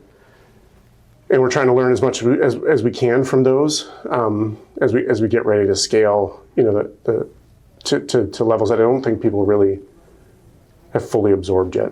So that's kind of where we are. Like scale and test and make sure that when we get them out there, that the experience is great. And it's not just like the product as the vehicle itself, but also the product experience. All right, so in a week from Tuesday, there'll be some cool news about things happening on the campus at Texas, and I can't talk about it right now, but it's part of the scaling effort, so. Wow, okay, thank you for sharing that. So just a follow up on this then. It's like, would you say that the CyberCab ramp is as expected, what you want to do? Are you ahead of schedule? Yeah, I think it's where we thought we'd be. Like, production's hard, right? And CyberCab is built totally different. And it's not like building a Model Y off a Model 3 or even, updating a Model Y or a Model 3 because we've been building those for years. It's like, and everything we built and the way we built it is new, from the way the harnesses are built to the way the, car is assembled to the way the battery's put together, so a lot of new processes. I think the automation's ahead of schedule. Actually, I'm sort of impressed that the rates we're able to achieve already, the speed anyway. Because you burst build, right? Yeah. We maybe made 150. I'll stick with that number if that's what you think we built. 1,000. So, yeah. But it's not like you built them at pace, but you also want to make sure the automation's running as fast as you want it to. So, we continue to speed up the automation. Yeah. Make sure we see what breaks and walk through the issues. But, line's over 90% automated all in. And I don't know, I guess I expected us to have more issues. And the teams have just come a long way to, we'll have issues as we, build more continually, right? And cover up issues with time. But I think the team's come a long way since, production hell into figuring out how to make things work. I was just going to ask, because if you compare like the last, where everything new vehicle, Cybertruck, even Model 3 at the time, what's different about how the teams approach CyberCab? Is it too early to say, or is it really getting out better? Fear. There. It's just fear. Yeah. I mean, I think those of us in leadership that were here for production hell never want to go back. Yeah. Scars, Scars, like deep, wounded, like unhealable scars. That's actually very effective at. And I think that most of the leaders in the teams have been there, and so there's two big things that are different. One, I think fear is different because like you said, Cybertruck, we ramped that pretty quickly actually, considering how new it was. Even the turnover of Model Y, last year, it was 3-4 weeks, 4 factories all at once, that was crazy. That was insane. Yeah. That's when Ford did it in 1914 with the Model T to the Model A, it took them 6 months. Okay, it's a different time then. But, that was the next biggest automotive changeover at that level I can think. And I think that the fear has gotten us in terms of being prepared. We do a lot more virtual commissioning now. We didn't do that before. We build everything virtually before we put it online. We do a lot of, coding within the virtual commissioning process. It means when you turn the machine on the first time, it works much, much better. We don't ship machines without testing them anymore. It's good. A lot of rigor that's gone in. Yeah, it's a lot more rigor. I think, but still speed. Agility is key to Tesla, right? But there's a lot more rigor, I think, and a lot more not process, but just a lot more certainty in making sure it works the first time before you get it there. Is CyberCab a platform for you now? You think of the new manufacturing unboxed. You think of the product. Is it a platform? I mean, CyberCab is going to scale to a level where it's its own platform, right? Yeah. The reason we redid it and rethought it the way it was is because we believe that we're going to build, more of these than anything else we've ever built. Yeah. And that transportation for humanity, will hopefully change completely. And it's going to take a minute, it's going to take a breath. But when you get something better, something like cheaper, something that's just better on all fronts. You know, I always like think about technology in terms of like innovation and development over time. And you were in this space like some years ago, so I think you can imagine this. But like, you know, it's ironic, Seagate's over there. But like hard disks to like flash memory, or like, you know, or you know, what is worse about the current memory world? Like, you know, solid state flash memory, like smaller, it's cheaper, it's faster, it's more reliable, it's more durable. The only problem initially was it cost more. Right? But everything else was better. And so like, I think with CyberCab, we're in a situation like that for transportation, where it's going to be cheaper, safer, more reliable, more efficient. So everything will be better. And like, actually, because of the way we built it and scaled it, like even the cost will be better up front. So, you know, it took maybe 10 or 15 years for hard disks to almost completely disappear. And like, okay, they still exist at some like small level, but like what laptop or desktop can you buy with an actual hard disk? And anymore, you can't. You know, solid state memory. And so I think that's going to happen to some extent with transportation. And so to do that, we really had to change the platform. And so is it a platform? Sure, but it's its own platform. And, you know, whether or not we need to build other vehicles off that will be largely dependent on the adoption rate of you know, people using autonomous vehicles. I think that does make sense. No, makes a lot of sense. All right, cheers, guys. Cheers. Thank you so much. So I saw a person who saw a Cybercab for the first time, and we're starting to see this, of course, because the Cybercabs are all over the United States, and somebody goes, "What is this? What is that?" And then us, who are following it so closely, we study it, and we're going, "My gosh, unbelievable! The most efficient, you know, vehicle ever made." Those kind of things.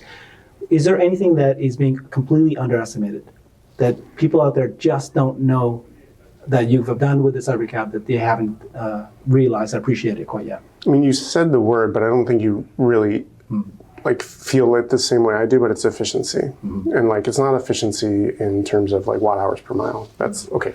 That's pretty cool. But like, it's efficiency in the end-to-end process, from like raw material in to vehicle out, in terms of cost. Like, if you think about, you know, what is the most important thing with autonomous vehicles in the future, it's cost of per mile, or cost ownership. And to really build something that can be as efficient as CyberCab, you need to start at the white sheet of paper. The other, you know, our competitors out there, I think Zoox gets it. They started white sheet of paper, right? Waymo's like buying a car and then putting a bunch of compute on top, and that's probably not efficient enough. But I think when I read, you know, business outlooks from, you know, like ARC or Wells Fargo or whoever about autonomous vehicles, like, I don't think they actually understand the efficiency. It's kind of, they're gonna see some, you know, operational costs that like blow their minds. And I think that's, you know, because it starts with the CapEx up front to build a car. It's like every bit of energy that goes into that car and like how it operates, like from well to waste in terms of charging, recharging, supercharging, has been considered on that product. And like, I don't think anyone else can do that. Like, they don't have the, you know, all of those like those things in house. Like, you know, we build things from metal, from ingot, from pellets, like from, you know, sand in the earth and turn it into vehicles. And like, we do that at our factories. And then we build the compute, and we write the software, and we own the charging, and we own the service. Like, really, like, if you were rewriting a playbook about Tesla, you'd think we had this idea for a really long time. Like, you know? I've been saying that over and over again. Did you guys know this 10 years ago, or did you get lucky? No, I mean, Elon's been pushing us since 2014, right? So we've been planning a lot of moves over the years to get us to a place where we're ready to do this at a level that I don't think anyone else really can. I think you answer like what's being underestimated is the efficiency and quite frankly the volume scale that's going to be out there of this product. So when you walk can I call it the Cybercab factory line? You call it line?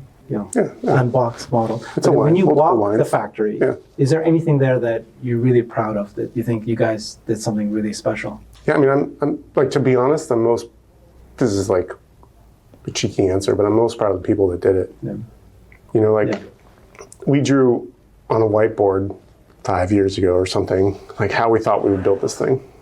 Like everyone was like, no way. No way. You know, lines, feeding lines, material in one end, cars out the other. The final line's only like 20, 25 cells.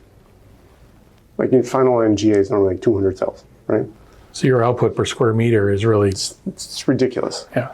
You know, like you can have an idea and a notion, but like it takes a certain amount of belief from the people that did it to actually make it happen. And like to have that belief from like, you know, myself or Elon down all the way to the people that built the machine. You can't build something like that and like not think it's going to work. Yeah. Right? Like you have to believe it's going to work. You got to unleash them. Otherwise, if ever, yeah. And so I walk through and I'm like, I can't believe all of these people thought it would work. You know, and like I'm proud of the studio team for like giving the engineers some freedom to make it work. You know, working with, you know, Franz's team has always been one of the best parts of my career, and like we work together so well, especially on, if you look at Cybercab, you would never know all of the things we changed about how to build it because of the way those teams work together. I'm proud of the design teams for conceding to manufacturing, and like the manufacturing teams for not like taking a second seat and saying, okay, we'll build what you want. I'm proud of the automation groups that built the equipment and the suppliers that built it, and the supply chain team for convincing folks to give us uncommon parts. And really, I'm just like, when I walk in, I'm like, I can't believe we made it real. You know, it's like, that's what I think about. That's insane. I mean, so with the Cybercab and coming out, and it's already so low priced. I mean, I don't know what the price is, 30,000, maybe lower. I don't know what you guys are going to publish. The efficiency of the battery, everything's so good. And you talked about how the automation. Is there an area that you think you can still improve on? Of course, Always. everything will always Yeah, improve. always. I'm not saying that way. I meant, is there something else like you can go, yeah, in a few years, just watch, that price is going to go lower. In a few years, that battery's going to, you know, something. Yeah, I mean, I think we left some vehicle efficiency on the table. I mean, I think maybe 10, 15% is a good goal to cut out, like just because at some point you got to say stop. Aren't you famous for passing out gifts for efficiency? Yeah, we're drinking some of them. Yeah. Like that's why I have them here Yeah. randomly. But yeah, I have like a real passion for it, like mass efficiency. Like it's a thankless job, right? To take a gram out of a part. It's a thankless job to take a watt hour out of a car. Yeah, right? but Watt if hour per mile. You look at the trail of what it impacts downstream in the whole unit economics stack. Yeah, they stack a lot. It's incredible. So I think there's some efficiency. Honestly, like the thing I think will improve is the customer experience. Like we made our best effort at understanding what people will do in an autonomous vehicle when they don't have to drive, right? And we did that through experience, through driving our autonomous vehicles, through, you know, thought. But like, I don't know that we really know, right? Like, you can look at other modes of transport like airplanes and trains and buses where you're not driving and like make some assumption, but I think the commute's a little different. You know, if we get people on the commute, are they going to work? Are they going to want to be entertained? Are they going to sleep? And, you know, we did a good job, I think, with Cybercab creating an environment where you can do those things. But I think we'll learn more about that, and then we'll make a better environment for you to do that stuff in, whatever it might be. Just hoping I don't have to put a toilet in the car. I saw that. You see that one car in China? I love that answer so much. Let's move on to the... I'm going to switch gears to... Yeah. We want to talk a bit about Tesla's competitive advantage. Obviously, and there's this quote from, I guess, the Giga Shanghai leader, Song Gan.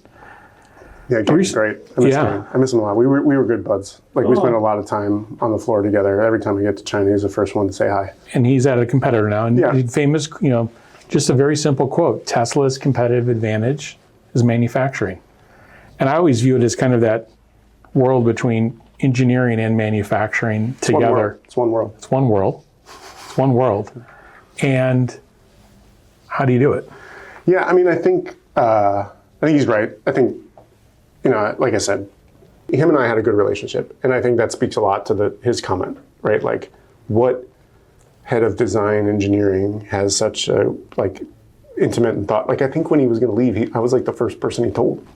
You know, like that's crazy, right? Yeah. Like who called, like head of a plant across the ocean calls the head of engineering to tell him he's going to leave because he's so heartbroken about it, right? Like, I think that personal level of integration that we have between our factories and our engineering teams, and like we are one engineering team, like manufacturing, automation, design, it's all one team. There isn't like, of course there's organizational like management structures, but like it isn't over the wall, right? Like we all sit in the same building, we all work together every day. When you have a manufacturing complexity issue, you just walk across the aisle and you talk about it. And when I was in my former life, like, to be honest, I couldn't even, there's a handful of like the manufacturing equipment process engineers I can remember, but like I always came in late in the process. It was like after the design was done, after validation was done, when you finally were ready to go to the factory, we brought them in and it was like, I can't believe it was that late. It sounds easy, but it's actually seldom done at many places where it's Why is that that, closely Jeff? integrated. I don't know. It's hard to say, but I think it actually it's cultural. It comes from the top down, and I also think it has to do with the complexity. These products are not iterative; they're extremely complex to do, and I don't think you could do them in another way and get the kind of results you've achieved without being highly integrated. I just don't think you can. I mean, you're right. It's top down. Elon tells us to do it. Yeah. Right. I can't tell you how many meetings I've been in where he's like, "You're all manufacturing engineers." I'm like, "Well, we're all engineers, manufacturing, design, whatever." So it's definitely top down from that perspective. But you're right. Like when we built the first batteries for Roadster or Model S, it was like no one knew how to build that. So like you had to have a design engineer there with you because like, Right. it wasn't like there was a machine you could buy that could, Right. pick up cells out of a box and put them on a bandolier. Right. Actually, we didn't have bandoliers back then, but like. Yeah. Those pick and place machines were unique. And it gets to this next question because, like in the Bay Area, other tech companies, typically tech companies that have a high volume product are extremely risk adverse in terms of what products they go after, how they deal with changes in the factory. Everything's like super, super risk averse. And it feels like Tesla's when you look at the introduction of the Cybertruck, when you look at the introduction and the clean sheet on Cybercab, this is going to be a super high volume product, but it was a clean sheet. And other companies are a lot more risk averse with their high volume. If they're a high volume company, they're more risk averse. How does Tesla approach this in a different way where you are a high volume company, but you're not risk averse? One more thing, on the Model 3 and Y line. Questions. Yeah, just on the Model 3 and Y line, you're rolling changes in. You have a rolling change process. That is not typical at other places. So just. I think that risk is like a misused word a lot. Yeah. I think investors use risk a lot. I think really the way we look at it is like probability of success or failure. Mm-hmm. It's a calculated risk in that regard, I guess. And like when you know sort of the outcome, or you can understand the impact, and therefore like the probability of improvement versus the probability of success, like you can make better judgments. Mm. It also starts at the top. Like unfortunately, like I had one of this is like I shouldn't talk about. I had one of my best engineers leave us today, and he just had a kid. And by the way, congrats, Matt. And it was like bittersweet, but he said some kind things in that, like he doesn't think there is a leadership team that he'll ever have that he can go and explain a really complex problem to in like 2 to 3 minutes, give some options, and get direction that is probably pretty sound. And they go do it. Yeah. And like that, I think that's because we've always promoted, and this, again, starts with my boss, like engineers lead engineers, like, and I don't have an MBA, like I never took a finance course, and okay, maybe I took one economics course. I think you had to, but yeah. I think you prereq, but but that means the people that are in charge and make the decisions about like what risk, as you put it, to take, understand it at a level that like doesn't necessarily exist everywhere. Yeah. And we do not have layers of it's flat of program managers and product managers and all whatever term you can come up with. It's like, like another story, another guy, you know, he's in charge of like, he's in vehicle dynamics team engineer, and he works on like mass and like distribution allocation, like, and, you know, making sure we have good inertia for the vehicles, literally inertia. He just sent us a note the other day to like Silvio, head of firmware, and me, and just said like, hey, I had some ideas about like how to help people, you know, use FSD more. My neighbors asked me these questions, and like within like 20 minutes, both Silvio and I replied with like different thoughts, and I'm like, after I said that, I thought like, where in the world does an engineer email like 2 VPs and they both reply, not with like thank you, Right. but with like, yeah, you know, we did put some of these in our latest version of, you know, the FSD stats page, and yeah, we'll take some of those ideas. They're good ones. We'll try and put them into the next one. Like, I think that level of sort of like flat integration and you know, servant leadership is often like maybe misunderstood about Tesla, and also like how we get the things done you're talking about with the risk Open, assess. flat, and managers know how to do the job. Yeah. So you brought up the FSD and awareness. You know, what happened on Monday, obviously there's, the world needs to understand now the capability of these cars. They're not just cars anymore. You're building self-driving robots. Do you feel like this will be a solved issue where people will understand what these cars are capable of, or is there a lot of programs and plans you have in place to increase awareness? Yeah, I mean, of course, you know, accidents are tragic, however they happen, whenever they happen, and like we work our best to make sure they don't happen, right? Like, I think that's number one. I think people sometimes misunderstand, like, safety has always come first here. It is always our priority, and like it never won't be, and that means safety in passive, you know, systems, active systems, adaptive systems, whatever. But I think that public sentiment has to come with experience. You know, people are scared of flying until they fly and they land, and then they maybe lose some fear. I think, you know, autonomous driving is kind of similar in that regard. It's like you can tell your neighbor all you want about it until they're willing to get in and try. They're never going to really be fully not skeptical. And, you know, it's unfortunate when the media says things that maybe are misleading or untrue. But we try to take the high ground on it and stick to the facts. We've never, you know, really come out and like fully just like aggressively rebut it. And I think that stands a lot to like where we think we are from a safety perspective and belief standpoint. You know, keep calm and carry on. You know, it's kind of where we go with that. And I think in the end, the product will speak for itself. I think it already is with, you know, ever since V14. You know, adoption rates in the US are crazy.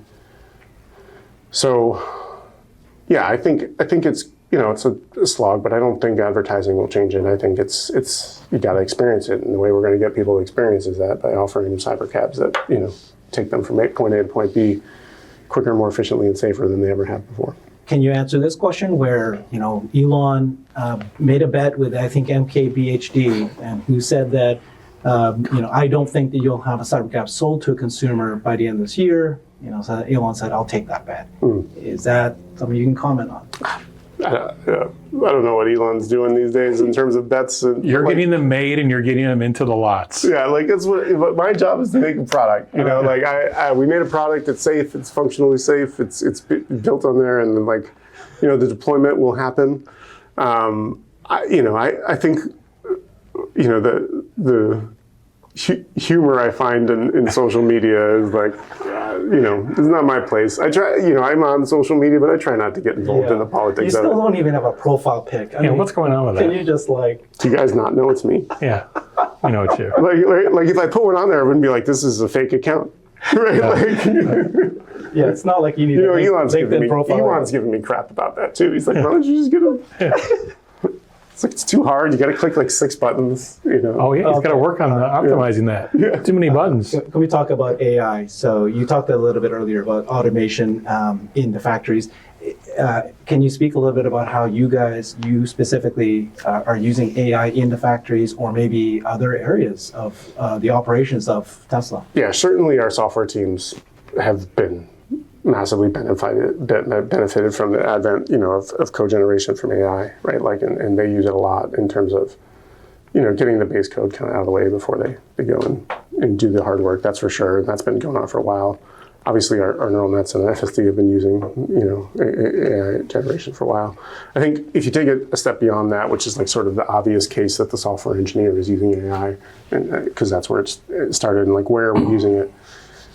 There's kind of four maybe like key areas I would say. One is like transitioning experience quicker to the engineering team, right? Like we have mounds and mounds of internal data about lessons learned, about tests on this battery that failed that way, and this drive unit and inverter here, the T-Pack there, and like you can go talk to Jessica down the hall or Nick over here and figure out what happened. But like we've coagulated all that into our own agent so that we can put that at engineers' fingertips to make that information search faster. And it's like that's pretty awesome, because like when I was a young engineer, it was like a lot harder to get all that information. Like.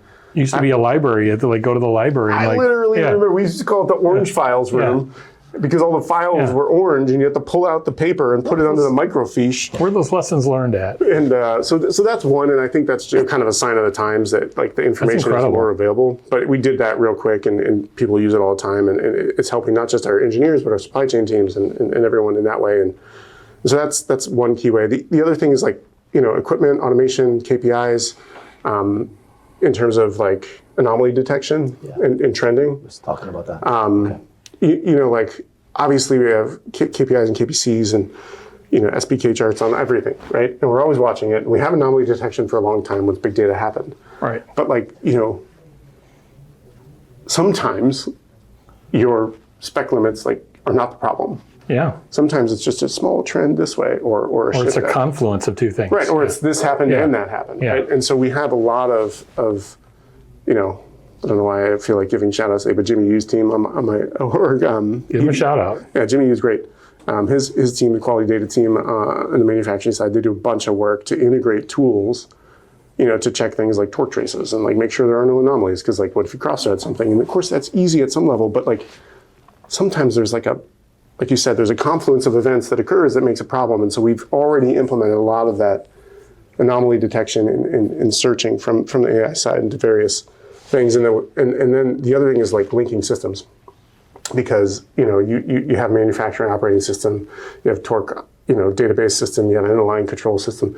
All these things talk to each other, but they don't think to each other. And now they're thinking to each other. They're saying, hold on, like this is happening downstream, we need changes upstream. That's in terms of tolerancing and definition. So like body fit, we scan all the cars at the end of the line. Then immediately the body guys know you need to go change on the stampings. And that's so, I just saw this JD Power came out with this like 2 days ago. We're like number 3 in IQS now. Yeah, and I was like, oh man, look at AI go. Yeah. I mean, it's not just AI. There's a lot of hard people working on it, but it's like getting the information to the people that need it. Right. Is paramount. And I think that we've unleashed that in the factory and we'll continue to do that. And the last bit is sort of, you like that? That's incredible.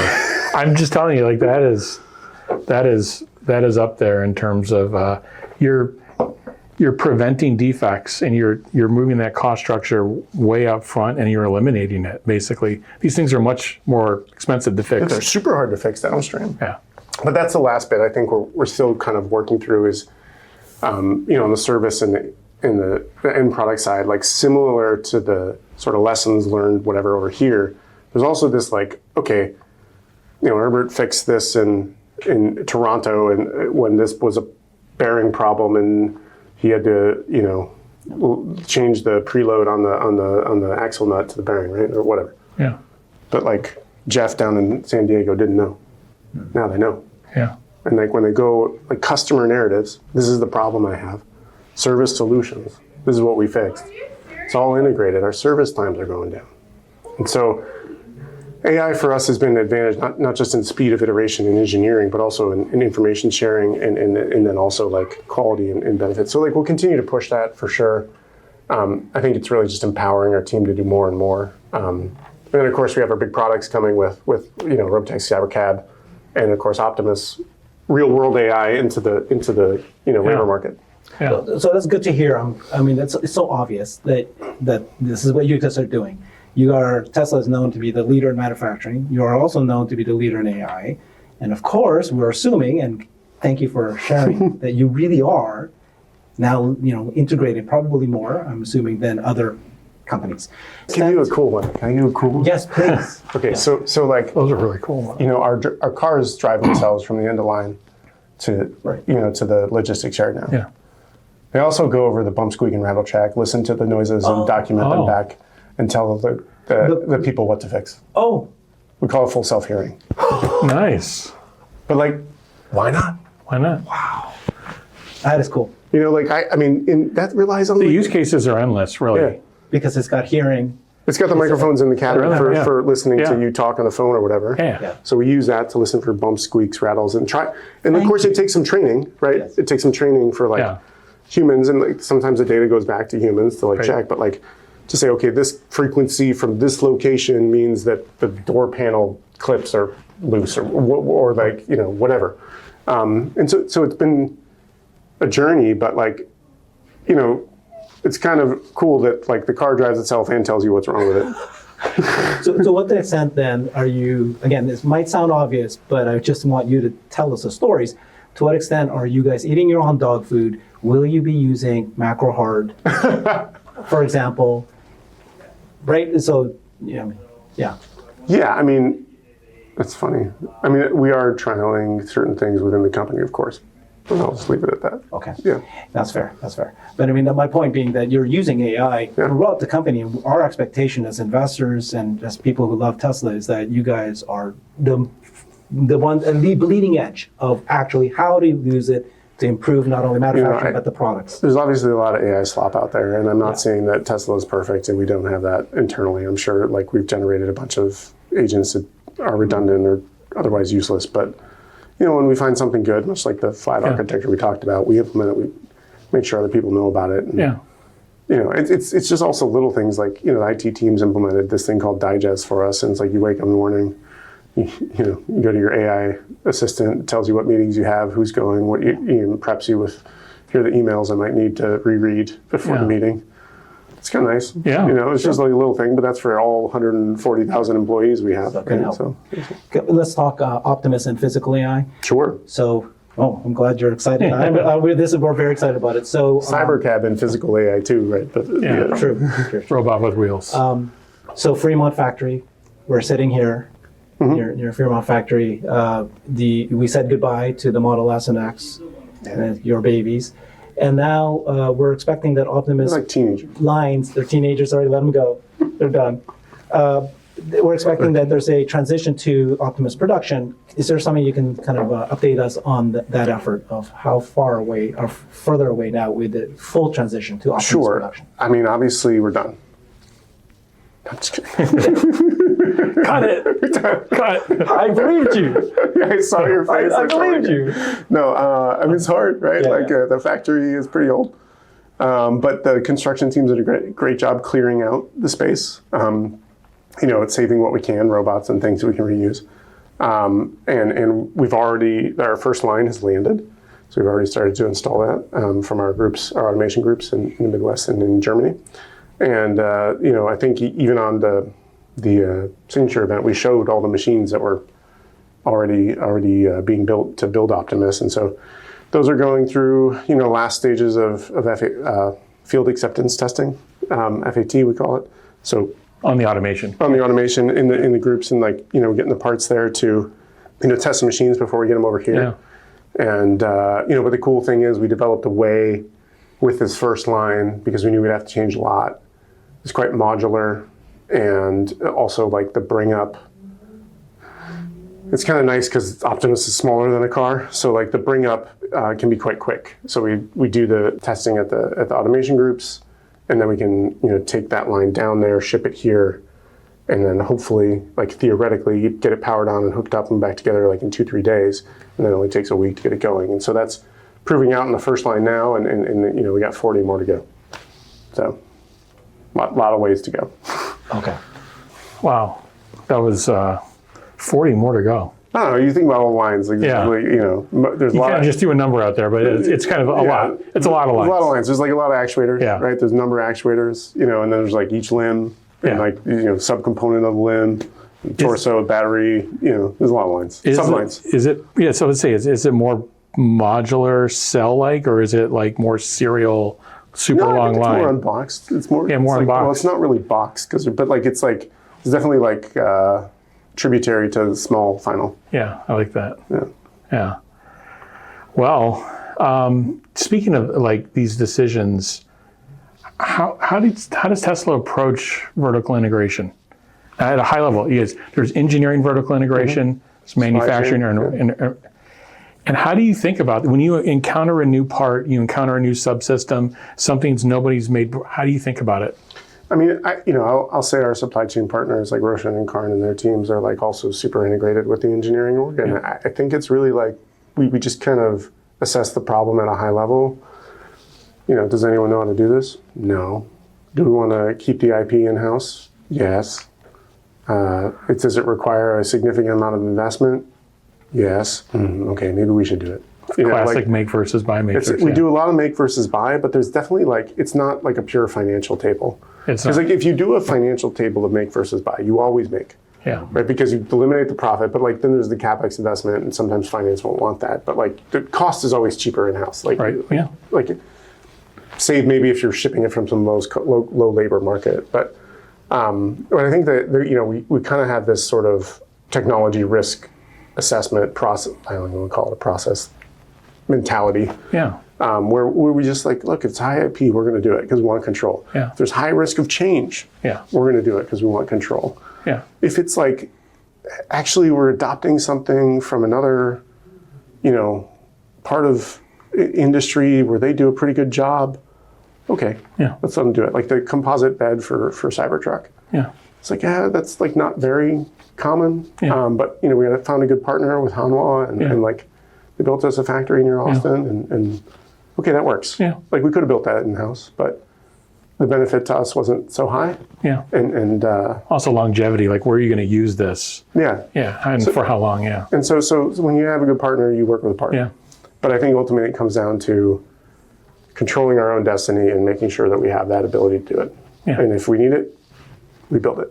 Yeah. It seems like a lot of things have landed in a vertically integrated manner. And I think it really helped you guys through COVID. Yeah, I it think you're- totally did. Yeah. The fact that about we that? design all our own PCBs helped Yeah. us through COVID. Yeah. Like the chip crisis. Yeah. I don't think anyone really had a level of understanding of the boards and their product except for a company like us. Yeah. A lot of that's contract manufactured, a lot of it's purchased. But it's like, I mean, I can remember being on phone calls with suppliers and be like, no. We'll just change that from the 12, output ASIC to the 8 because we only use 8 anyway. And they're like, what? Yeah. Like, Just over the you phone, have we're the doing 8, this? right? We have tons of supply of the Yeah. 8, the 8 IO ASIC. Okay, we'll use that. Yeah. And then we'll just change it to the map. Change the bomb. Yeah. So that kind of stuff, I think, it definitely helped us. And again, the supply chain team through COVID was amazing. If Gong thinks our superpower is manufacturing, it also is supply chain because the flexibility and agility they showed during that period is unmatched.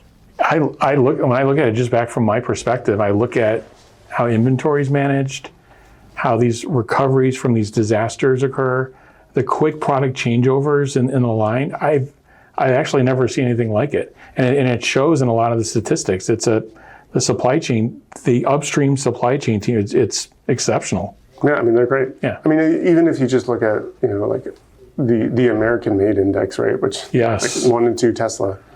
But, I think that's a testament to the vertical integration because it goes to the tier 3, tier 4 Yeah. level, like that we're understanding and, localizing and not necessarily like in-house, but just keeping it close to production. Yeah, yeah. I think it was instrumental in COVID, tariffs. You think of all these Yeah, things, tariffs. right? What tariffs? Who cares? Yeah, you're localized, mostly localized. Yeah, the tariffs is funny. I think Canada was worse. Like I think we flopped which factory sent cars to Canada 3 times this year. Yeah, Like it was like yeah, So it's pretty well it's known, common knowledge, I think, that Tesla is a leader in car manufacturing. To what extent can you speak to how much of that transfers to manufacturing Optimus and other robots? I mean, I everything. Everything? Sure. Like, Like Can you give all some the things you just said, Jeff. Yeah. Supply chain robustness. Yeah. like the vendor management, the material management, the influx, it's everything. And those are the hard things. And I think when you think about Optimus, or even our energy products, you can see the same thing. Powerwalls and Megapacks and our charging products that we sell. Those have the same benefit, and we're able to scale those where other people can't. And I think we're able to do that because of the background we have in high volume manufacturing from automotive. So when I think about those other products, it's everything. It's like, what a luxury a robot manufacturer, like humanoid robot manufacturer, would have to fall back on, like this foundation of understanding in terms of how do you get parts in the building, how do you move them through the building, how do you get them out, how do you manage like multiple like levels of supply chain, how do you manage multi-sourcing, how do you manage crises when there's a fire at a steel mill, like that's the hard part of scaling. Like it's like the force majeures are crazy. Yeah. Like I can't even, like the things I've dealt with in my career, like termites in a shipping boat, or fires at tire factories, or like earthquakes in the middle of your PCBA core area. It's like you have to be robust to that, and it sounds like crazy, but it all happens. Yeah. And I think that whatever product we build, whether it's a car or a Powerwall or a charger or a robot, like it benefits from that foundation. And then you go into the line design, and like the people designing the Optimus lines are the same ones that design our car lines, like literally the same people. Like it's not like we hired a new crew. And so those people have the battle scars, that we talked about earlier. Right. They get it. And so in the automation groups that build the equipment are the same. So they understand, the importance of precision and repeatability and, OEE and uptime. And ironically, like the BOM cost of a car is more than a robot. So like it's actually more critical to have those things be, repeatable and reliable and have high uptime on a higher BOM cost product. Right. And so I think that all of that benefits Optimus. And I think, Elon said this before, I'll reiterate it. Like we have three things that a lot of other humanoid robot manufacturers don't, or design, where companies don't have. We have the scale manufacturing we just talked about. We have the design of actuators and high volume, high power dense electric motors that no one else has. And then we have the real world AI implementation. So I think those are the three key legs that we're going to stand on. And you only need 3 for a chair, so it's probably good enough. Yeah. The argument I've heard is they've said, well, humanoid robot is more akin to a consumer electronic small mobile phone than it is a car. And that's their argument that, then That's interesting. I haven't heard that.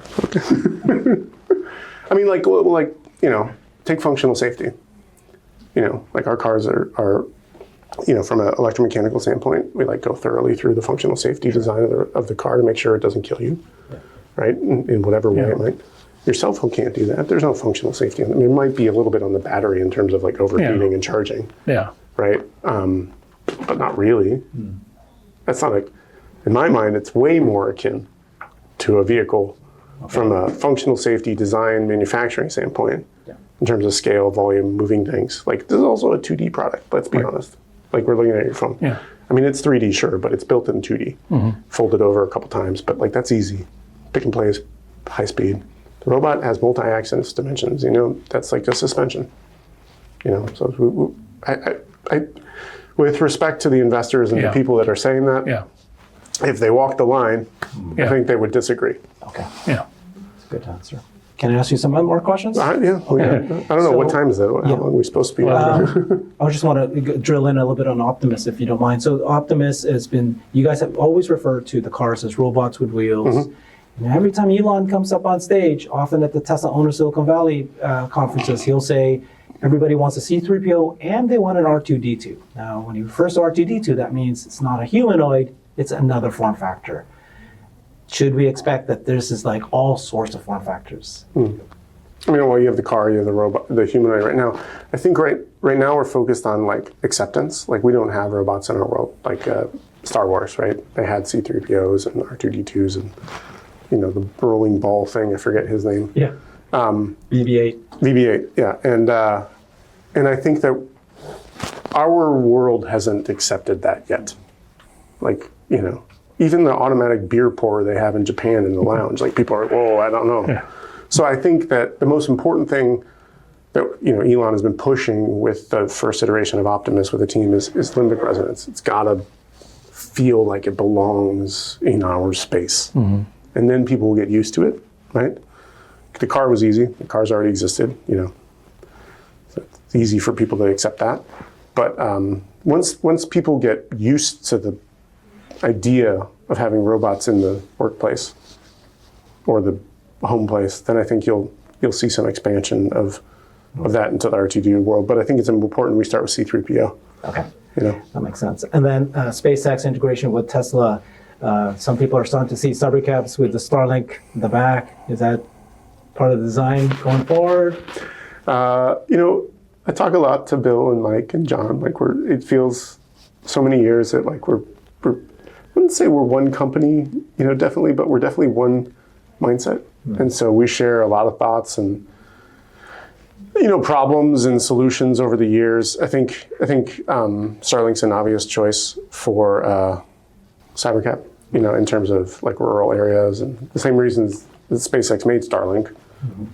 So it makes sense, and that's why we're kind of exploring that. Probably see that in the future for sure. But we also got the Roadster stuff going on with them, and every time there's a manufacturing integration struggle, we talk because we have different scales of manufacturing. Obviously with Starlink, they've gotten into high volume and they've gotten their Terafab. We're back together again, joint project for real. And then of course, if you look at Starship, this is not a high volume product, but they use our drive units on it. Right? So There we go. All right. Well, thank you so much, Lars. One last question. In 5 years from now, when people look back to today, what do you think people would be most surprised that Tesla has accomplished by then? I think the amount of real world AI that's going to be around you because of us is going to be mind blowing. I don't think people. When you say real world AI, I mean robotaxis, Yes. cybercabs, Yeah. and I mean Optimus in the workplace and home, and then everything else we have planned that we aren't even talking about. It's hard to be a visionary and think about those things when you're in the trenches trying to make them happen. But when I take a step back and I think about 5 years ago, what did we have, and where we are today, and then 5 years from now, I really think that we're going to be living in the future. The Jetsons sort of future. And or Star Wars. Well, hopefully we don't have the war stuff. But back. the star part. The star part, the star part. Although we're not supposed to use the word star as much anymore. Yeah. Okay. Well, that's okay. Well, thank you very much. Thank you.